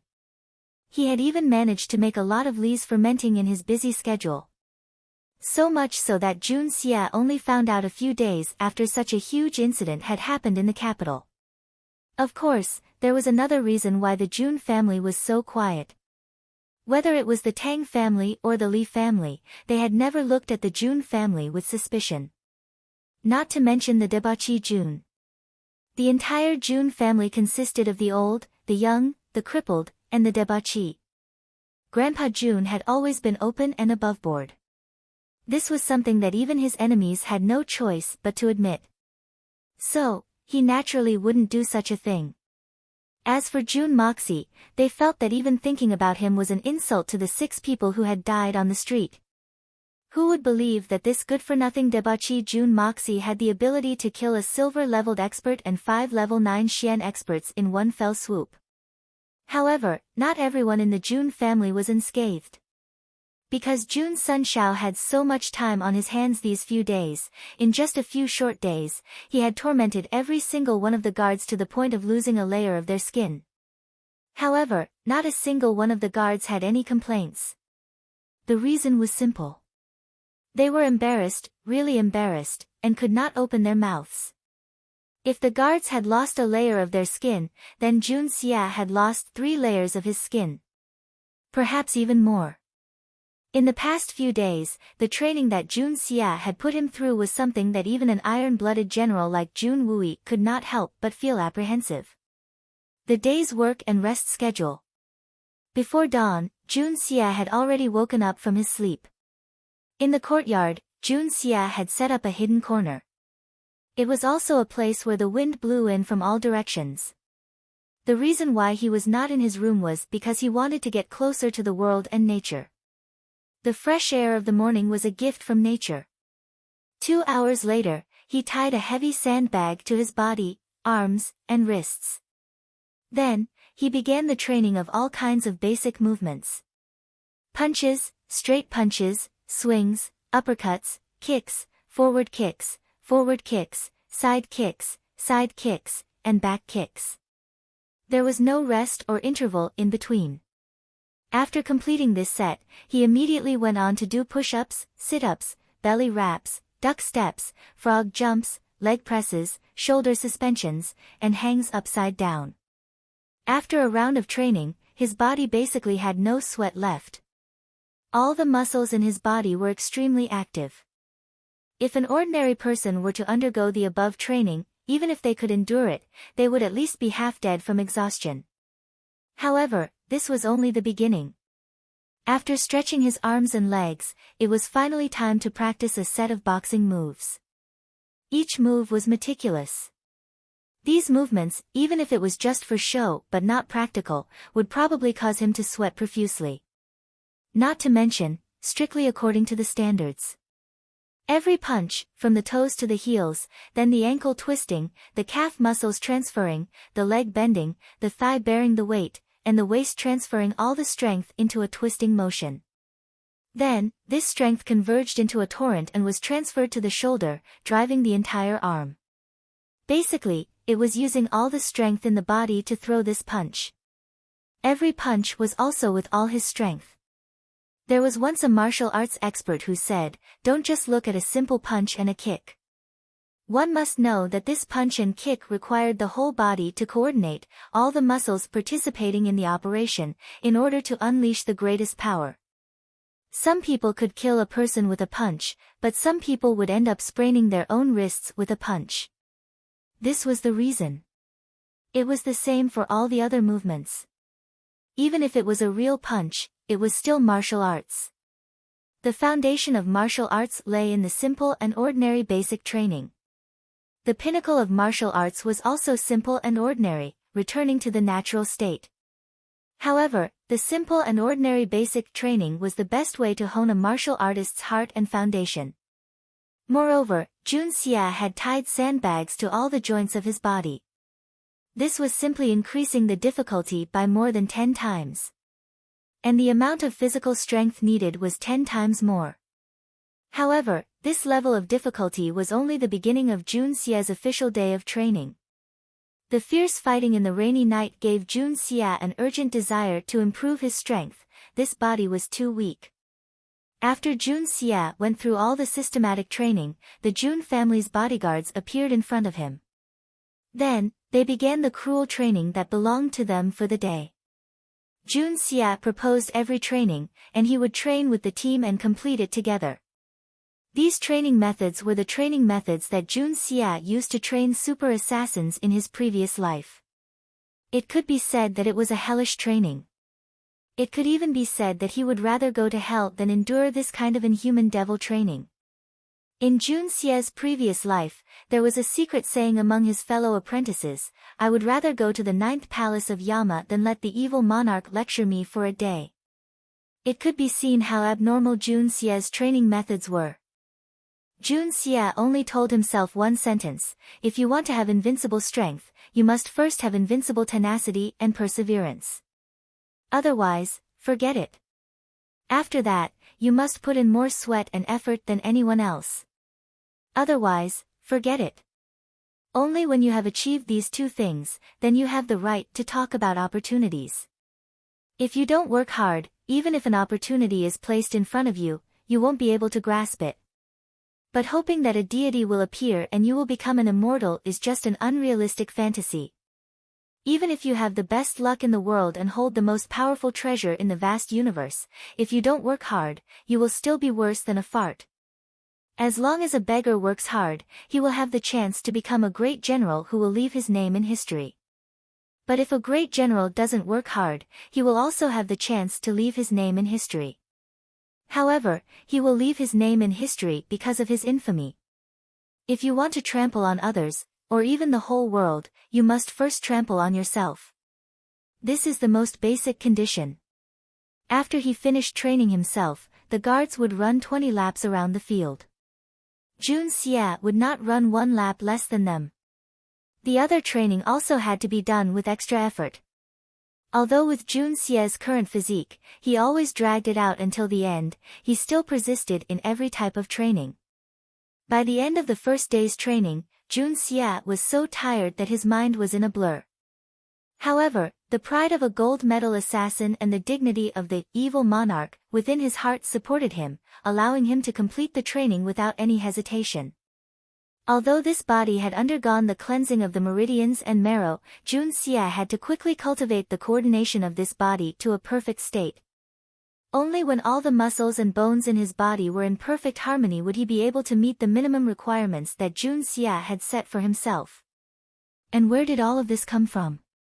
From the sweat. For those who don't work hard, even if a meat pie falls from the sky, they will only be crushed to death by the meat pie. And they will never eat it.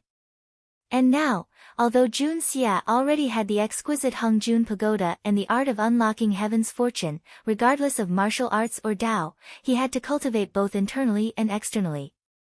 If his body was not strong enough, even an immortal's cultivation technique would be destroyed. Originally, the 300 guards were all suspicious of Jun Xia's participation in the training. They thought that their young master was just having fun. But seeing him staggering from the start, they were all laughing in their hearts. They were sure that Jun Xia would not be able to persist for long. Some of them were even sweating profusely as they made a bet. Ling Chen, please recommend me. By the way, the second round is in the afternoon.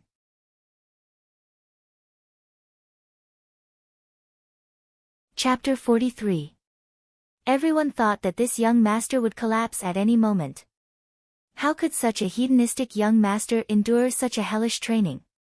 Some even bet that Jun Xia would give up within the time it takes to burn a stick of incense. However, contrary to everyone's expectations, Jun Xia was staggering from the start. He was still staggering even when it was time for breakfast, but his face was a little paler. He actually managed to persevere. This result made everyone's jaws drop. Hence, they were all speculating whether the young master would participate in the morning training. Most of them still thought that this kind of training had exceeded the third young master's endurance. It was already very rare for him to be able to persevere until now. After breakfast, there was only half an incense stick's worth of time to rest. Unbeknownst to anyone, Jun Xia did not even waste this half an incense stick's worth of time.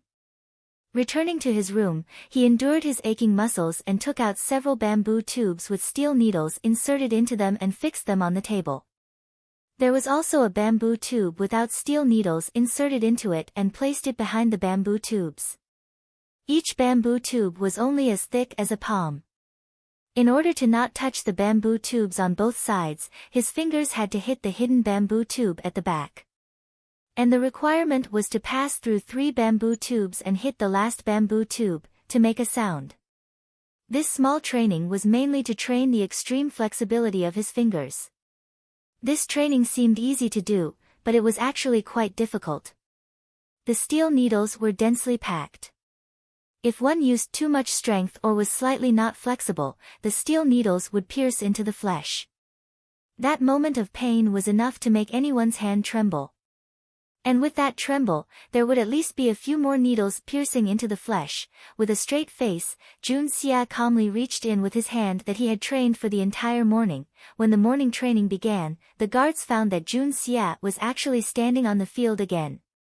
His fingers were dripping with blood, red and swollen, but his complexion was much better. Then, for the entire morning, he actually managed to persevere while swaying. This result made all the guards' jaws drop. More than half of them still thought that such a heavy training load had exceeded the third young master's endurance limit. It was already very commendable that he could persevere until now. He wouldn't be forcing himself in the afternoon, right? However, it was the same in the afternoon. At this time, the guards' competitive spirit was really aroused. Could it be that we, who had been trained for a long time and returned from hundreds of battles, can't be compared to a delicate young master who has never suffered before? This thought made these people who were originally standing on the edge of purgatory step into purgatory. As long as Jun Xia did not stop, the guards would hold their breaths and persevere to the end. In the end, everyone was so tired that they lost their temper. Jun Xia organized the training. Of course, Jun Wui had to be present. Jun Xia had boosted everyone's morale. Jun Wui was very curious about how to train them. But after looking at the training contents for the day, Jun Wui only felt a cold breeze on his back. Seeing the guards carrying the thick logs and running back and forth with all their might, not allowing any rest in between, Jun Wui's eyes widened. But when he saw that Jun Xia was among them, carrying the logs and running as well, he could not help but rub his eyes desperately. He looked again, and rubbed again. Jun Wuyi's eyelids actually hurt from rubbing. If there was nothing wrong with his eyes, then the sun must have risen from the north today. How is this possible? Is this still the debauchee nephew of mine? Isn't this too outrageous? After a day, seeing that Jun Xia finally stopped and stood still, those strong and sturdy guards were exhausted like dead dogs. One by one, they collapsed on the ground like a pile of mud, panting heavily with their mouths wide open. There were more than 300 people in the field, but only a few of them had the strength to stand up. Of the two team leaders, one bent over and panted heavily, while the other rolled his eyes and rubbed his waist with all his might.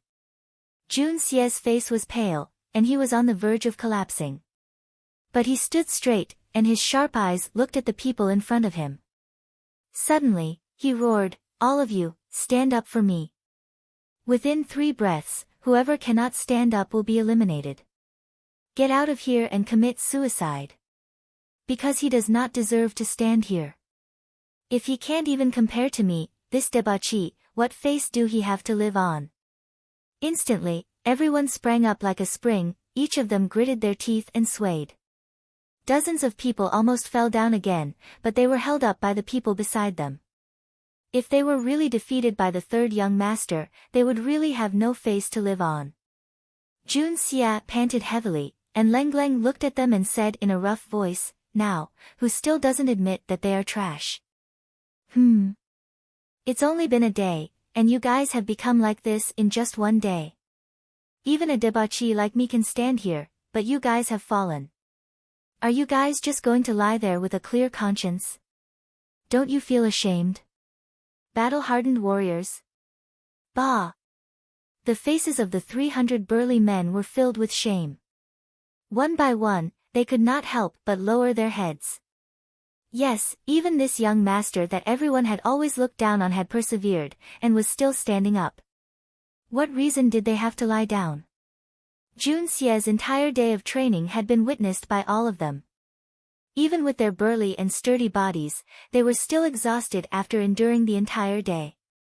How did Jun Xia manage to endure it all? It was truly inconceivable. But everyone knew that for the pampered and noble third young master to endure it, it would definitely be much more difficult than them. Everyone could not help but look at Jun Xia with respect and awe in their eyes. Because Jun Xia did not have the slightest bit of foundation in this area. But they had been through a long period of training. Jun Xia Lengleng looked at them, and suddenly turned to leave, leaving behind a sentence, "If this kind of situation happens again tomorrow, all 300 of you will be kicked out." The Jun family does not raise trash. Especially trash that can't even compare to a debauchee. Looking at Jun Xia's back as he left, the observant people could see that Jun Xia's legs, and even every muscle in his body were trembling slightly. This was a situation that could only happen when one was exhausted to the limit. But Jun Xia's face did not show it at all. Just this level of endurance alone was something that no one present could match.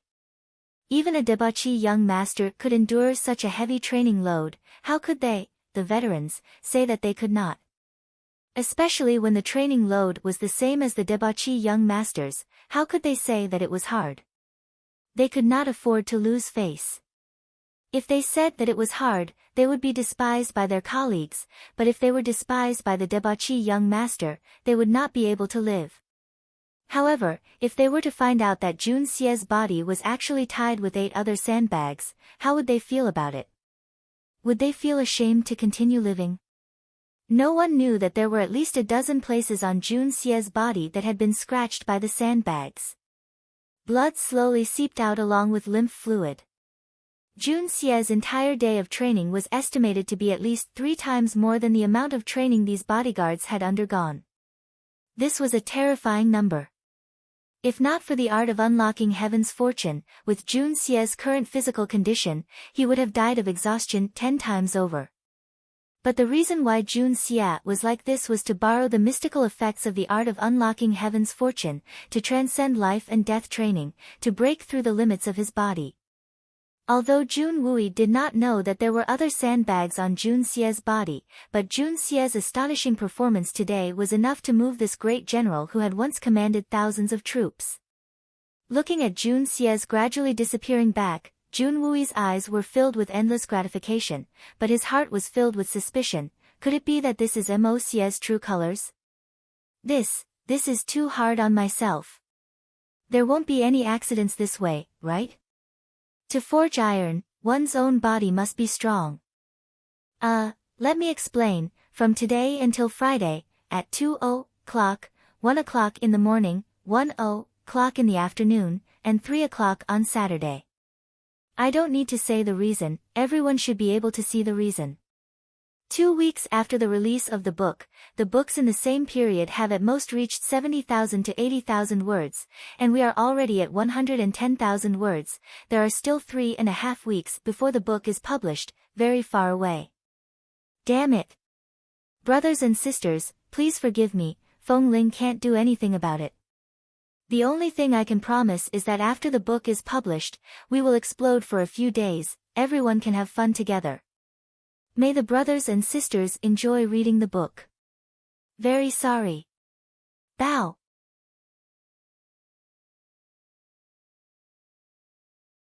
Chapter 44. Jun Xie walked steadily back to his room. When Ku'er saw him like this, she almost burst into tears. With trembling hands, she helped him take off his clothes and carefully washed him with clean water. Jun Xie remained standing the entire time.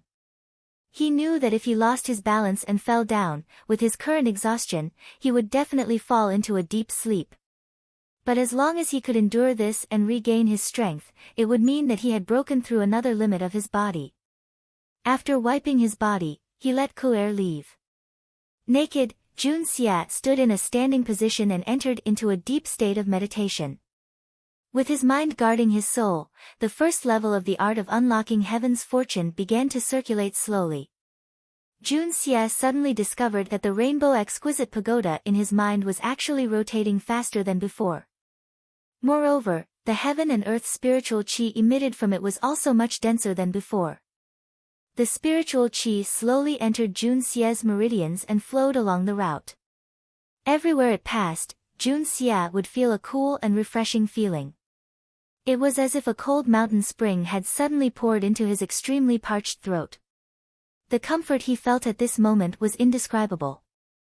The mist entered Jun Xie's meridians more and more urgently, slowly restoring Jun Xie's already exhausted body. Jun Xie's entire body gradually became numb and itchy, especially the injured areas. It was as if hundreds of claws were scratching at his heart. Jun Xie firmly controlled his itchy itch and used all his strength to control his mind to enter into a state of cultivation. Slowly, he entered into a state where he forgot about himself and everything else. Unknowingly, time slowly passed. All the injuries on Jun Xie's body gradually stopped oozing clear liquid. They slowly solidified and formed scars. Gradually, the scars on Jun Xie's body slowly wrinkled and hardened.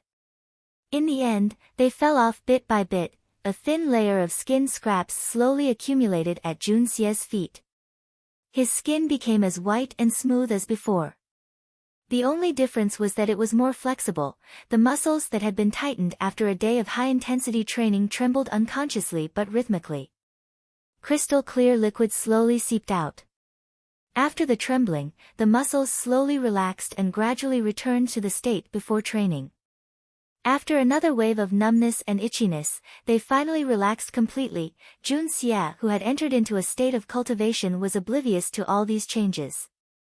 After his body had forcefully endured the extreme state of exhaustion, what followed next was a comfortable feeling akin to that of a tsunami. His entire consciousness had entered into an ethereal state, akin to a person who was freely swimming in a boundless and tranquil ocean, incomparably contented. This comfortable feeling was akin to the waves of the ocean, crashing in wave after wave. Within his mind, the seven-colored exquisite pagoda was overflowing with a thick layer of mist that grew thicker and thicker. Wave after wave of pure heaven and earth's spiritual energy flowed into Jun Xie's body like a tidal wave, washing through every part of his meridians, every inch of his muscles, every part of his tendons. Jun Xie could clearly feel that the thin thread of spiritual energy that was swimming in his meridian was actually growing stronger after being washed by the turbulent spiritual energy. Although the range was not very large, it was indeed growing continuously. Moreover, his mind was incomparably ethereal, as if he did not feel the slightest bit tired. All of his spirit seemed to harmoniously merge with the strange little pagoda in his mind at this moment. That kind of subtle feeling of comfort, even with Jun Xie's steel-like nerves, could not help but be intoxicated by it. Suddenly, the colorful light of the Hongjun pagoda suddenly stopped rotating. Jun Xie's mind shook, and he instantly woke up from that incomparably wonderful state. His mental state also returned from his sea of consciousness to the real world at this moment. The white fog of spiritual energy in his meridian also receded like a tide. Jun Xie only felt that his whole body was full of strength. He slowly opened his eyes, and two sharp rays of light suddenly shot out. He gently moved his body, and all the joints in his body made a series of crisp, pa-pa sounds. In an instant, his body became smooth and his mental state was surprisingly good. The light moonlight gently sprinkled down. Jun Xie walked to the window. The bright moon in the sky was like a plate, and the blue sky was bright and clear. It was the Mid-Autumn Festival. In his original world, the Mid-Autumn Festival was August 15th, and here, there was a Golden Autumn Festival, but it was August 20th. No matter which world the moon was in, the moonlight was always as gentle as water, and the clear light was everywhere. Jun Xie sighed softly. He was surprised to find that there was not too much melancholy and lonely emotion in his heart. It was as if he had already gotten used to everything in the past. The moon was still bright, and the vault of heaven was still the same. We'll still be under the same sky, just take it as a change of location. After carefully inspecting his body once more, Jun Xie discovered that not only had the numerous wounds on his body healed, but even the scars had disappeared without a trace in a single night. His skin was even more supple and smooth than before. Jun Xie couldn't help but stare in shock. Who would have thought that the regenerative ability of the art of unlocking heaven's fortune would be so strong? Originally, he thought that if he continued with this cruel training, he would be able to have the bronze-colored skin of his previous life in a few days' time. He didn't expect that his physical fitness would improve so quickly, but his skin would become smoother the more he trained. What a disappointment! Fortunately, the skin was developing in the direction of flexibility. If the skin became exceptionally soft, how could he go out and meet people? Activating his qi once more, Jun Xie was immediately overjoyed. After a day of crazy training, the effects of this night's training were extremely obvious. The strands of qi in his body had almost doubled in size. If the original qi flow was as thick as a strand of hair, now it had become as thick as a pig's mane. Jun Xie broke out in a cold sweat. Comparing himself like this was really a bit of self-abuse. The flow of qi also became faster. Suddenly, he had an epiphany. The first level of the art of unlocking heaven's fortune had taken another big step forward. What was even more surprising was that he could now use inner vision. This was something that could only be done when one had reached the Xiantian realm. Who would have thought that the art of unlocking heaven's fortune was so miraculous? Although his current strength was far from the Xiantian realm of his previous life, he could already use inner vision. It seemed that this kind of extreme training, after squeezing out all the physical strength in his body, activating the art of unlocking heaven's fortune had unexpected benefits. Following the meridians, Jun Xia finally understood the mysteries of this world's Xian Qi. The so-called Xian Qi cultivation was actually not too different from the cultivation of internal strength. It could be said that it was a special cultivation method for internal strength. Although Xian Qi could not last as long as internal strength, its explosive power was much stronger than that of internal strength. Because of this explosive power, it could not hide this miraculous power well enough. Naturally, it was also not strong enough after effects. The higher the level of Xian Qi cultivation, the more obvious the external effects would be. This was the main reason why there were all kinds of Xian Qi lights. The cultivation method of Xian Qi was almost the same as that of internal strength. It also operated according to a fixed meridian route. For example, below the 9th stage, there was only one meridian, whether it was the 8 extraordinary meridians or the 12 principal meridians, only one meridian could be opened, forming a meridian. When breaking through to the silver level, another meridian could be opened. This was equivalent to adding another branch, but the internal circulation was still the same, just that the scope was much larger than before. This might be because of the special physique of the people in this world. No wonder every advancement of Xian Qi was extremely painful, like a poisonous snake shedding its skin. How could it feel good to forcibly open a meridian? In the future, when the 12 principal meridians were opened and half of the 8 extraordinary meridians were opened, it would be the realm of the supreme Shenxian. However, there was a prerequisite. Half of the 8 extraordinary meridians must be connected with the conception and governing meridians. Only then would it be the real supreme Shenxian. If you also opened 4 of the 8 extraordinary meridians, but not the conception and governing meridians, you would only be considered as the pseudo-supreme Shenxian. The only thing that surprised Jun Xia was the fact that after reaching the supreme divine Xian realm, he would be able to open up all 12 of the body's main meridians, becoming the primary place for the cultivation of Xian Qi. His dantian would also remain as the storage for Xian Qi. However, out of the 8 extraordinary meridians, only 4 of them need to be opened up. The more difficult ones would be the conception and governing vessels. However, in terms of martial arts, the so-called Supreme Divine Xian would still require 4 of the meridians to be sealed up. So, was there another higher existence above the Supreme Shenxian?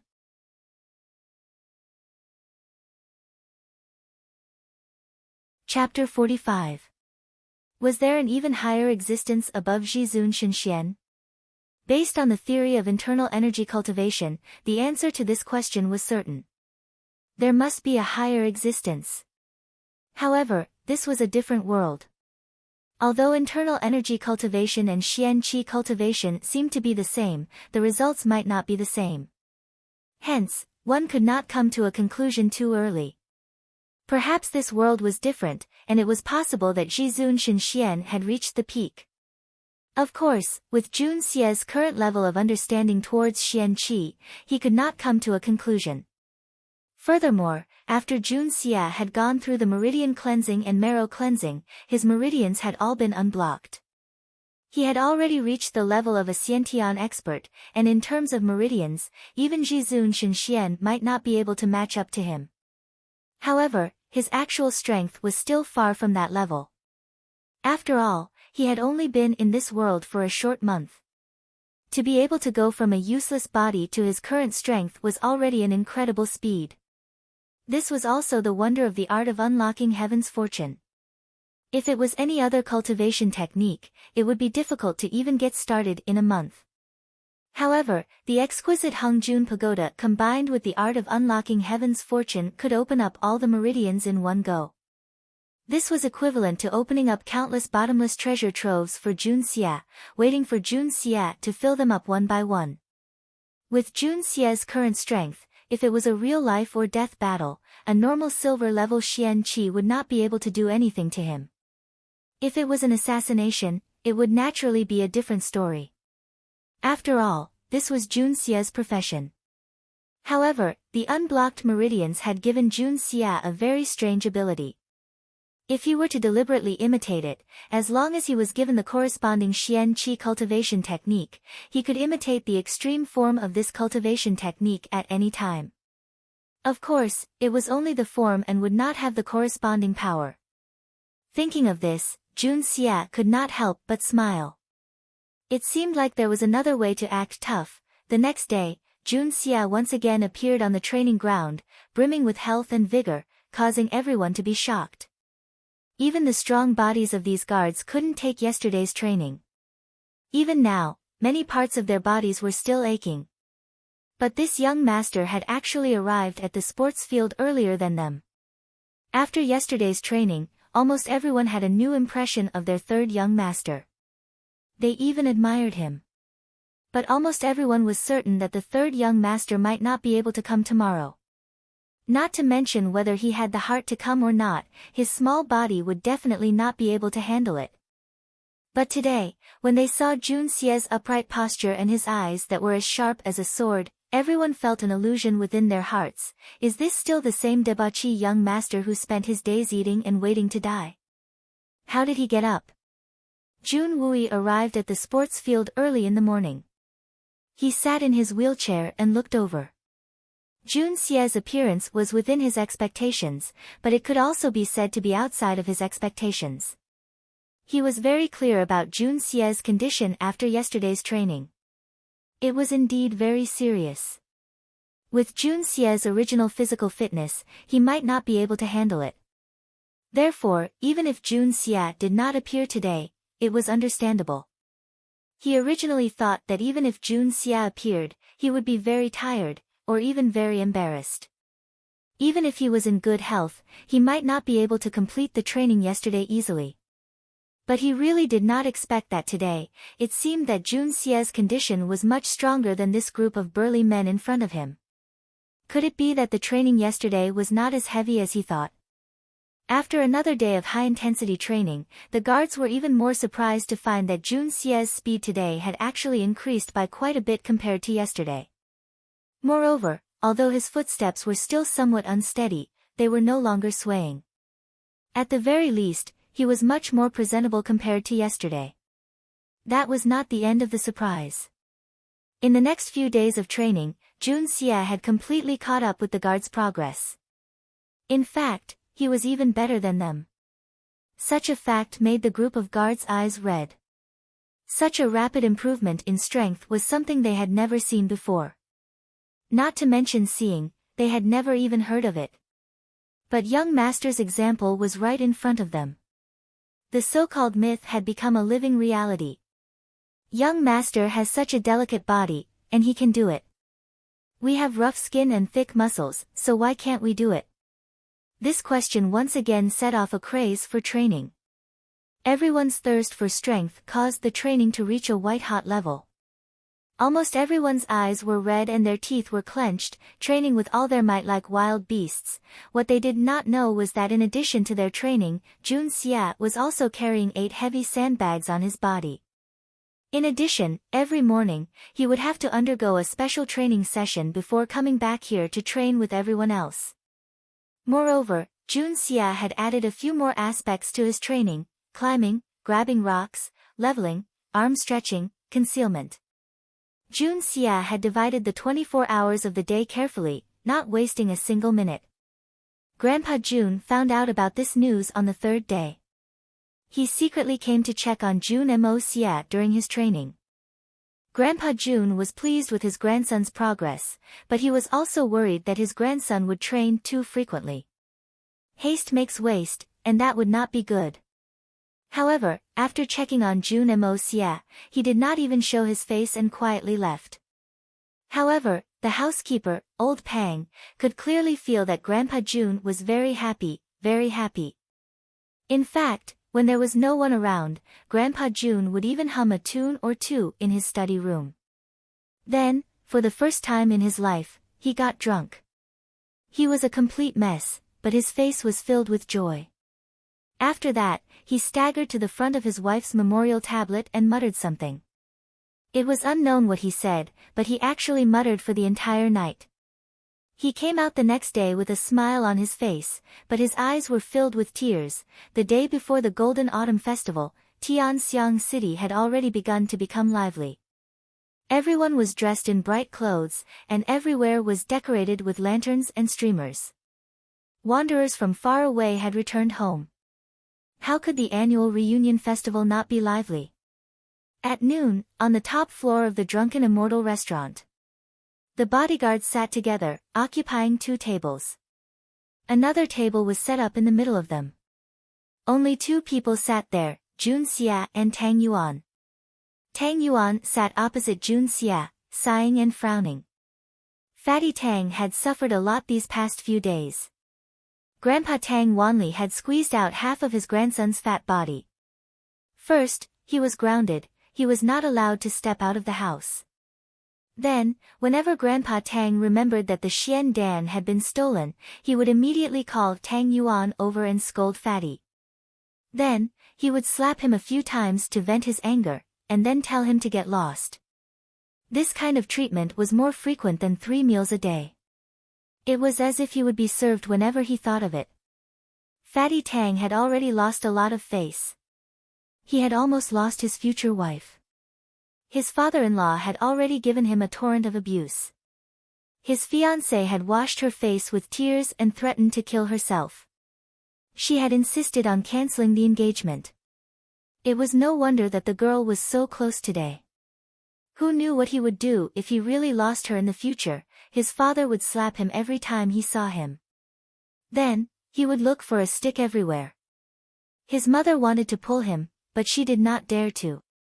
Her brows were furrowed, and every time they met, the first thing they would ask was, "Eldest brother, when are you going to the 1,000 Gold Hall again? Let us go and admire eldest brother's elegance." Then, they would burst into laughter. The most uncomfortable thing was that Grandpa Tang would scold him several times a day. Moreover, he would kneel on the abacus every time. Why? Nonsense. With Fatty Tang's weight, any other abacus would collapse as soon as he knelt. Did an abacus not cost money? Even an iron abacus had become a little crooked after all this time.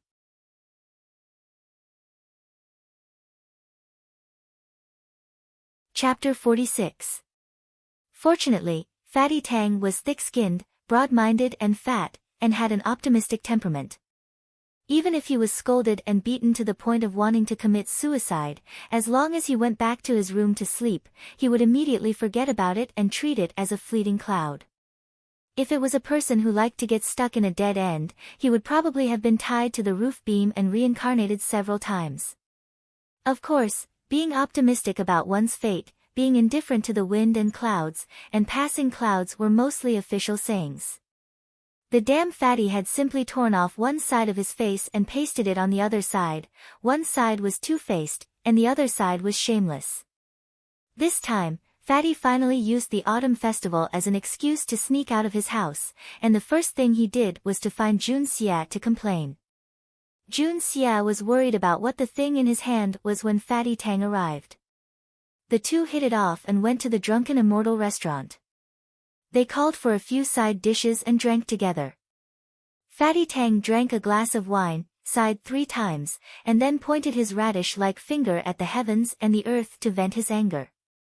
Then he drank another mouthful, and the cycle repeated itself. His words were fierce, his words were vicious, and his hatred was bone-deep.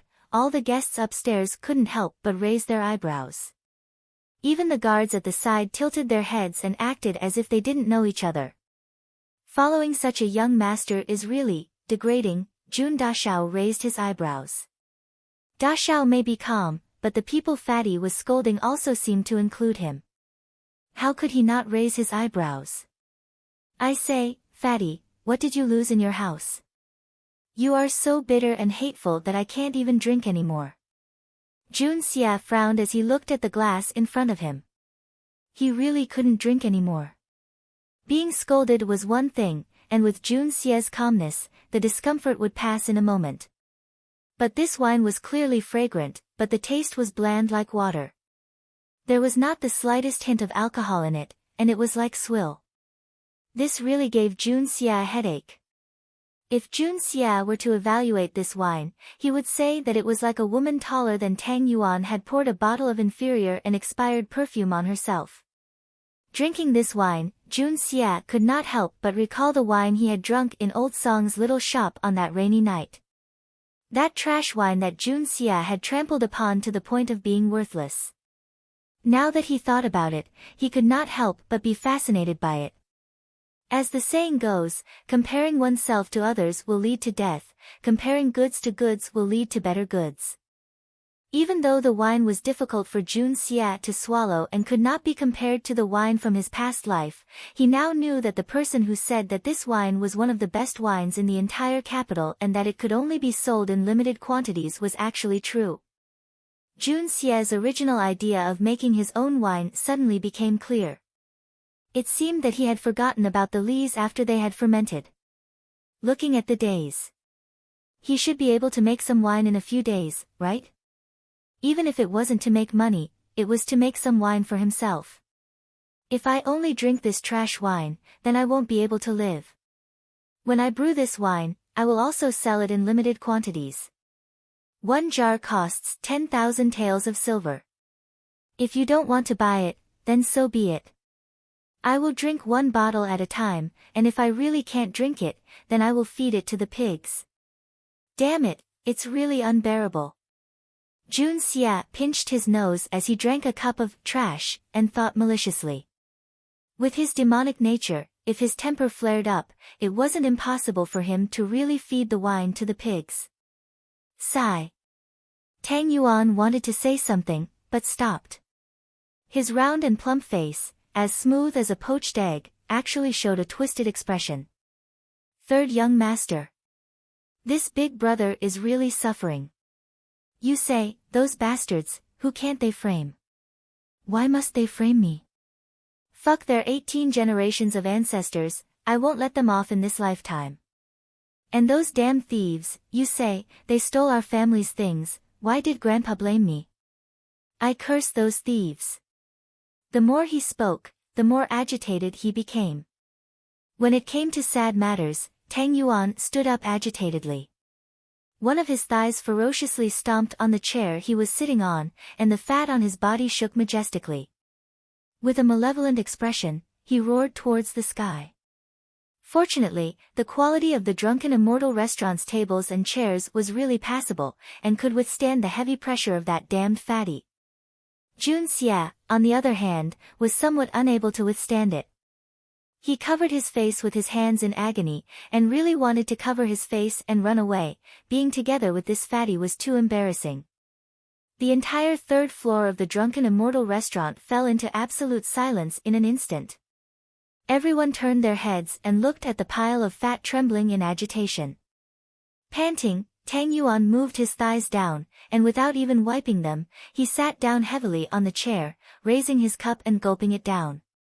Third young master, this time, my family has lost something extraordinary. Tang Yuan's face was twisted. Just because of this thing, I've been ravaged for the past 4 to 5 days. The old master has taught me at least a dozen lessons, and the old master has used a big stick to chase me and beat me fiercely. Do you think I can run fast like this? Look at this big brother, I've become so skinny now. Tang Yuan pointed at his own body resentfully, and sat on the chair. His soft belly drooped down, covering his knees. Ah. You've indeed lost a lot of weight, Jun Xia said against his will, and then added another sentence. Look at how skinny you've become, there aren't even any wrinkles on your face. Tang Yuan spat. He had originally wanted to ruin Jun Xia's appetite, but he didn't expect that Jun Xia would actually stop asking. Although it was a scandal, Tang Yuan had suffered so much because of this matter, so naturally he had a desire to pour out his heart. Otherwise, why would he shamelessly drag Jun Xia out? That's a Xian Dan. Xian Dan, third young master. Tang Yuan moved closer to Jun Xia's ear, and said in a low voice. And it's a peak 9th level mystical beast's Xian Dan. This is a heaven-defying treasure. It's just a Xian Dan, and I thought it was something amazing. A peak 9th level mystical beast's Xian Dan. Jun Xie's heart skipped a beat, but he turned his head away in disdain. What's so amazing about that thing? I have one in my hands. Do you think it's an ordinary 5th or 6th level item? You think that thing in your hands can compare to mine? Tang Yuan snorted. Let me tell you, the one that my family lost was a peak 9th level Xian Dan. If this news were to spread, I'm afraid the whole world would be shaken. If an Earth Xian expert were to take a 9th level Xian Dan, he would be able to rush from Earth Xian beginner to Tian Xian peak. If a Tian Xian intermediate expert were to take it, he could even rush to Supreme Shen Xian realm in one go. Supreme Shen Xian, 3rd young master, is a top expert in the whole world. Fatty Tang's short and fat hands made an exaggerated gesture, meaning that this was the whole world. Is it that effective? Jun Xie's heart was thumping, but he looked at him suspiciously. You're bragging so much in front of me. If it's really that effective, wouldn't the Chamber of Commerce be selling it like crazy? Who the fuck is bragging so much that his whole family will die? Tang Yuan felt greatly insulted, and he swore to the heavens. He patted his chest, and his fat face turned red. Selling it like crazy? Do you think there are many of these things in the world? If it wasn't something rare in the world, would my old master be so fucking angry? I'm fucking complaining to the wrong fucking person. Fatty Tang was so excited that the 2 words fucking hung in his mouth, unable to come out of his mouth. Oh. I really sympathize with your fucking mother. Jun Xie let out a long oh sound, and conveniently copied him. He quickly calculated in his heart. If it really was such a heaven-defying treasure, then he really couldn't return it to the Tang family. If this thing could be used to create a super expert for his own family, wouldn't it be much better than letting it be wasted in the Tang family? Tang Yuan's eyes were red, and he felt that Jun Xie was the only one who was willing to listen to his complaints these past few days. In a split second, his heart was moved again, and he fiercely snorted, and casually flung it away. He was about to say a few words to catch Jun Xie's heart, but at this moment, who the fuck is throwing snorts? Fucking step out for me. See if I don't exterminate your fucking 9 clans. A sharp and extremely angry voice rang out, with incomparable exasperation.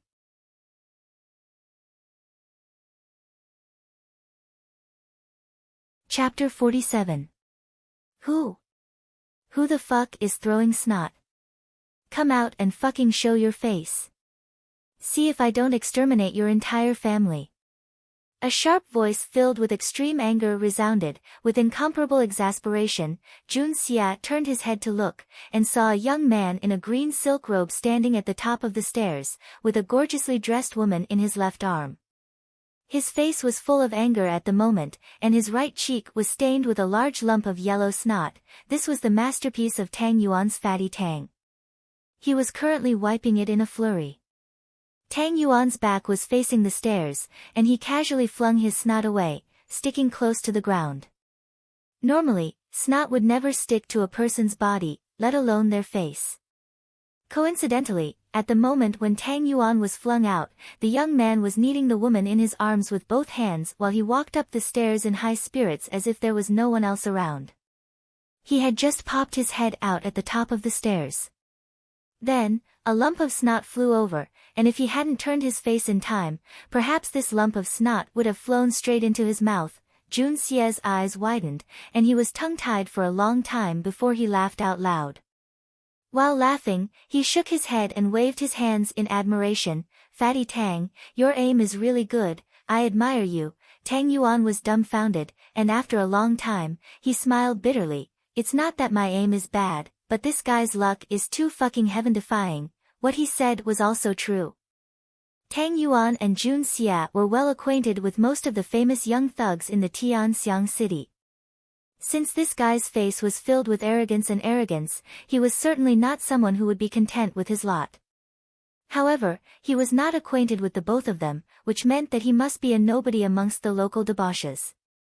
And at this moment, this nobody not only had snot splashed on his face, but also provoked Jun Moxie and Tang Yuan, the 2 big debauches in the capital. His luck was really heaven-defying. As the two of them spoke, the youth immediately turned to look at them. He let go of the girl in his left hand and walked over in an overbearing manner. With a twisted face, he roared at Tang Yuan, "Damn your grandma, you damned fatty. Are you fucking courting death? And you, gigolo, why are you laughing?" Jun Xie's face suddenly became gloomy, and he wanted to persuade Tang Yuan not to kill him. After all, it was Fatty who was in the wrong, but now that he heard this, he firmly sat back down. He deserved to be beaten to death. Tang Yuan wasn't a kind-hearted person. Moreover, he was at the most depressing moment of his life and needed something to vent his anger. He immediately flew into a rage when he heard those words. His plump body was like a volleyball that had been ruthlessly slapped by someone. He jumped up and slapped Tang Yuan's face. His right palm was as thick as a bear's paw, and it instantly made intimate contact with Tang Yuan's left cheek. The young man had never expected that Tang Yuan, who was in the wrong, would attack him without saying a word. This kind of young thug was really rare in the world. His body was weak, so how could he dodge? He took a solid hit, and spun around twice, and sat on the ground. He only felt that the sky was full of stars shining in front of him, and his head tilted to one side. He opened his mouth, and with a puff sound, 3 or 4 white teeth spewed out, along with the stench of blood. Tang Yuan's face turned malevolent as he pounced forward. His nearly 400-kilogram body soared to the ground and pinned the guy under his body. His left and right fists landed on the guy's face as he cursed, "Fuck your grandmother. I'm in a bad mood, and you still dare to cry in front of me? I'm giving you face by flinging my snot at you, and you still dare to scold me?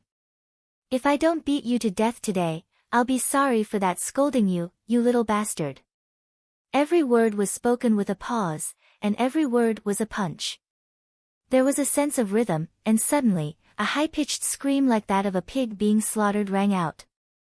With a cracking sound, the guy's leg bone was forcibly broken by Tang Yuan's weight. The young man let out an inhuman scream, and his body twitched. His head tilted to one side, and he fainted. It was only at this moment that the girl who came with him came back to her senses. She let out a high-pitched scream that sounded like the Tibetan plateau, and instantly went over an octave higher.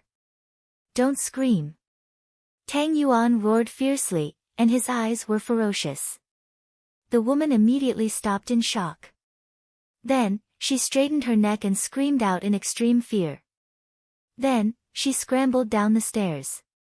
A loud bang was heard, followed by a blood-curdling scream, followed by a rolling sound. It was obvious that the woman was panicking and lost her balance. She directly rolled down the stairs like a rubber ball. "Enough. It's good enough that you've vented your anger. If you hit him again, you'll really beat him to death." Jun Xie frowned, and felt that today's trip was really boring. Even if I really beat him to death, so what? Who dares to find trouble with me? Tang Yuan punched him again, and then stood up, panting heavily. Beating people was also a strenuous job, and Tang Dashao was quite tired. His eyes slanted. "In the entire capital, there are really not many people that I, Tang Yuan, don't dare to beat to death. This guy seems to have some background." Jun Xie raised his chin towards the outside.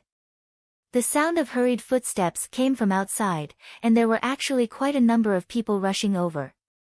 Tang Yuan curled his lips disapprovingly. "He doesn't even know you, what background could he have? He's just a little bastard. Even if he brings his ancestor here, this young master will press him back with one finger. Those 2 evildoers are on the 2nd floor. Young Master Qin is also here." The woman's panicked voice came from downstairs, and then there were the sounds of weapons being unsheathed, and a few clanking sounds of iron chains, and the sound of footsteps could be heard from the stairs. In a split second, 5 or 6 burly men stood in front of the 2 people with cold and solemn expressions. They looked at the young man lying on the ground with his face covered in blood, and their faces were full of anger. One of them looked similar to the young man, and had a square face and a curly beard. His eyes were so angry that they seemed to be spitting fire, and he waved his hand. What are you still standing there for? Help the young master up, and take down these two audacious bastards. The four burly men agreed, and took a step forward, ready to take action. Standing beside them were a few people wearing the uniform of the constables. Hearing those words, they smiled and said, "Clan leader Chin, do you think you should leave this matter to us?" "We will definitely." "Nonsense. My son has been beaten to such a state, and you want me to leave it to you? I will take these two bastards away today. I will not let even one of them go. I want to see, in this northern city's drunken immortal house, which bastard dares to touch my, Chin Hu's, son." The man flew into a rage. The constables had originally wanted to flatter him, but he did not expect to eat a hot fart. Immediately, an awkward expression appeared on his face and he did not say anything. This big brother who was clamoring for revenge was the clan leader of the Northern City clan, Chin Hu, one of the 6 big gangs in Tianxiang City. As for the young man lying on the ground, he was Chin Hu's only son, Qin Xiaobao. He could be considered as a debauchee with some background. "Your son cannot be touched." Jun Xia looked at him coldly. Seeing his domineering manner, he became angry and set a trap. "Then, can your son touch others? Could it be that commoners like us are allowed to be bullied by your precious son?" Qin Xiaobao could be considered as a debauchee with some background. However, that depended on who he was compared to. Today was his day of disaster. He had bumped into 2 of the most influential debauches in the area. Especially when one of the debauches needed to vent his anger, he was like a rabbit venting its anger at a tiger and a hungry wolf. What a joke of fate. Ha ha ha. I am Qin Hu's son, who dares to touch him? If anyone dares, I will exterminate his entire family in 9 generations. Hearing Jun Xia claim to be a commoner, Qin Hu's heart calmed down. He glared at him fiercely. "Gigolo, you have beaten my son to such a state. Could it be that you want to live? It has been a few days since I requested for recommendation votes. Once again, I implore my brothers to support me. By the way, tomorrow at midnight."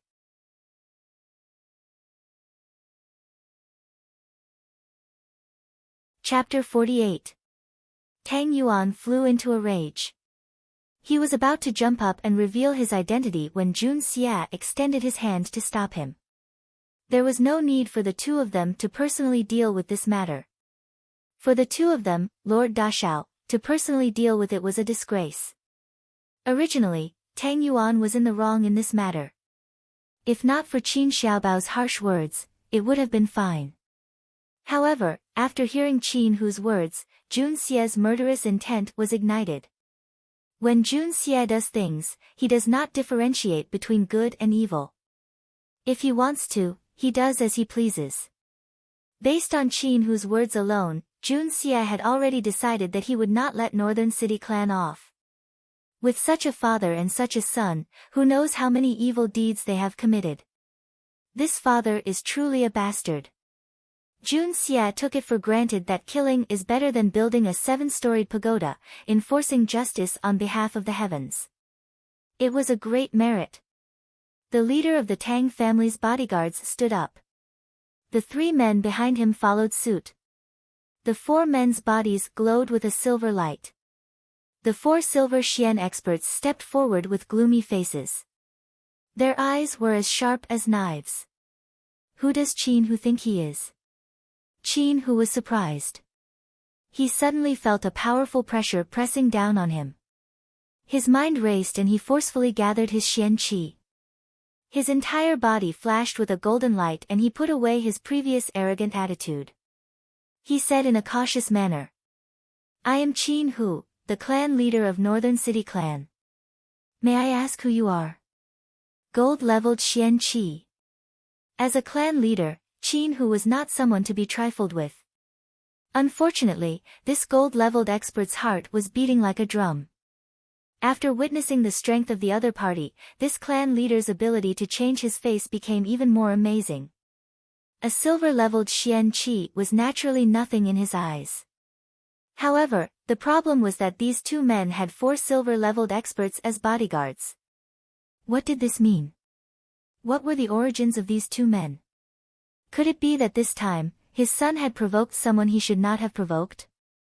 Although a gold-level master was qualified to become a gang leader, and Qin who was considered a top figure in the capital city, there were still many people he could not afford to offend.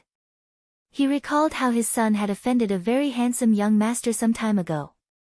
He took liberties with the young master's beautiful maid in the middle of the street. Back then, the young master did not do anything to him. However, that very night, all the high-ranking members of the Northern City clan were captured and brought into a very secretive place. His own cultivation base was at the peak of the gold level. Yet, his son, Qin Xiaobao, had his dantian destroyed and would never be able to cultivate Xian Qi ever again. Only after 3 days and 3 nights did he manage to come out alive. However, the price of preserving his life was to become a chess piece in the hands of that person. Although he still didn't know who that young master was, Qin Hu knew that it was surely one of the young masters of the few great clans with overwhelming power and influence in the city. Even gold-leveled Xian practitioners and ordinary Earth Xian experts could not afford to offend the nobles of the current dynasty. However, the one in front of him seemed to be even more powerful than that mysterious young master. As for this pretty boy in front of him, he was even more handsome than that mysterious young master. Could it be that he had fallen for the same trick twice? Northern City clan leader. Qin Hu. Never heard of him. Where did this trash come from? To think that he would dare to be so impudent. As for who I am. Originally, you would not have the qualifications to know. However, your son dared to offend our Tang family's eldest young master. That was an unforgivable crime. Our young master is magnanimous and kind. He only gave you a light punishment and did not bother with your son anymore. As his father, instead of being grateful and properly disciplining your son, you brought people here to denounce him. You even colluded with the authorities to capture the 2 young masters. Qin Hu, how dare you? The leader of the guards stared at Qin Hu and slowly spoke out in a low voice. Such eloquence! Jun Xia applauded in his heart. The moment the leader of the guards opened his mouth, he placed all the blame on Qin Xiaobao's head. His words left Qin Hu with no room to refute. That was not all. The most brilliant part was that he had infinitely beautified the name of the Tang family's eldest young master, Fatty Tang. Just based on this level of flattery, he was definitely a talent, a great talent. Tang family's eldest young master. Hearing those words, Qin Hu was nearly frightened to death. Coincidentally, the one he was most afraid of at present was the Tang family. Not for anything else, but because he had a guilty conscience. The mysterious young master was indeed terrifying. However, the ignorant are fearless. Although Qin Hu was afraid of the mysterious young master, he did not know the young master's background or how strong he was. This was the Tang family. That was a well-known and established family within the capital. Destroying his small northern city clan would be child's play for them. Not to mention the fact that he had followed the mysterious young master's instructions to steal the Tang family's Xian Dan. Presently, he was in a state of panic, fearing that the Tang family would suddenly come knocking on his door. If that happened, it would be the end of his northern city clan. Who could have guessed that his son would provoke the eldest young master of the Tang family at this critical juncture? This was really a self-inflicted disaster. There was no way to live. At that moment, Qin Hu felt as though he was about to faint. Against such enemies, he could not wait to avoid them. Yet, his son had chosen to face them head-on. Even if he wanted to seek death, he would not do so. Others would turn back after hitting the wall. But why was his son not turning back after hitting the wall? Looking at his son lying on the ground covered in blood after being lightly punished by the eldest young master of the Tang family, Qin Hu felt both anxious and distressed. Although his northern city clan's influence was not small, when compared to the Tang family, a powerful and influential family, the disparity was like that of an ant or a tiger. His only son was truly too much of a failure. Last time, he had caused trouble and had his Xian Qi crippled, losing half his life. Yet, he still did not learn from his mistakes. It seems that this time, he would most likely lose his remaining half of his life. Not only was Qin Hu panicking, even the 4 constables were completely dumbfounded. They had originally thought that by helping young Master Qin vent his anger, they would be able to make a small fortune. How could they have imagined that they would end up facing the eldest young Master Tang? This was no longer a matter of money, it was a matter of life and death. As for you scum of the public sector, stay here for the time being. Let your superiors come and pick you up. I would like to ask them, is this how the Ministry of Justice's arrest office does things? Relying on the power of the underworld to bully the weak and good people, aiding the tiger? Committing all sorts of crimes. Tang Yuan gloomily looked at the constables. Their words were actually watertight and filled with awe-inspiring righteousness. However, those words should not have come out from Tang Yuan's mouth. It should have been someone else saying those words to Tang Yuan. It was no wonder that when Jun Xia heard those words, he could not help but laugh out loud. Fatty Tang actually dared to call himself a weak and good citizen. The 4 constables' faces turned pale and they looked at each other. They were on the verge of collapsing.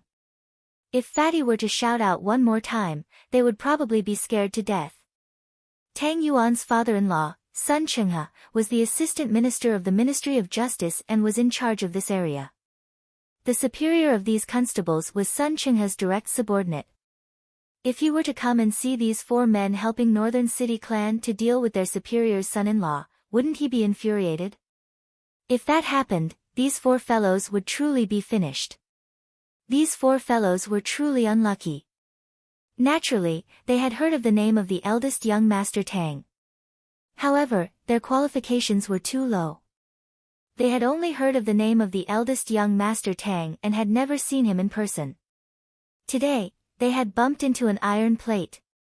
So, it is the eldest young Master Tang. This little one has been disrespectful.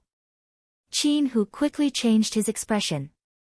With a face full of smiles, he cupped his hands and bowed deeply. My son had eyes but failed to see and had offended young Master Tang.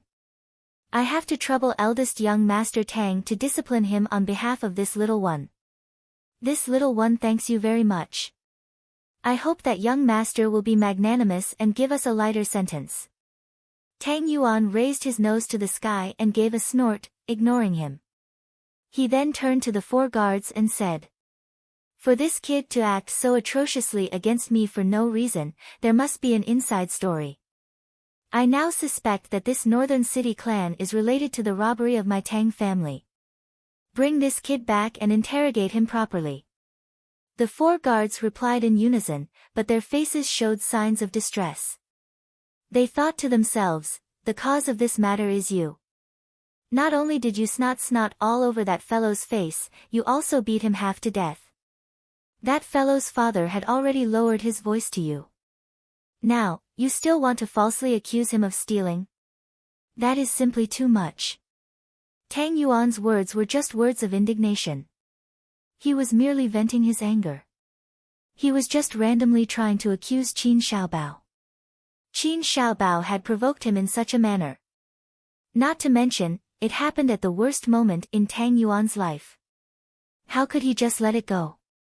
However, Tang Yuan could never have imagined that his words of falsely accusing Qin Xiaobao would turn out to be like a blind cat bumping into a dead mouse.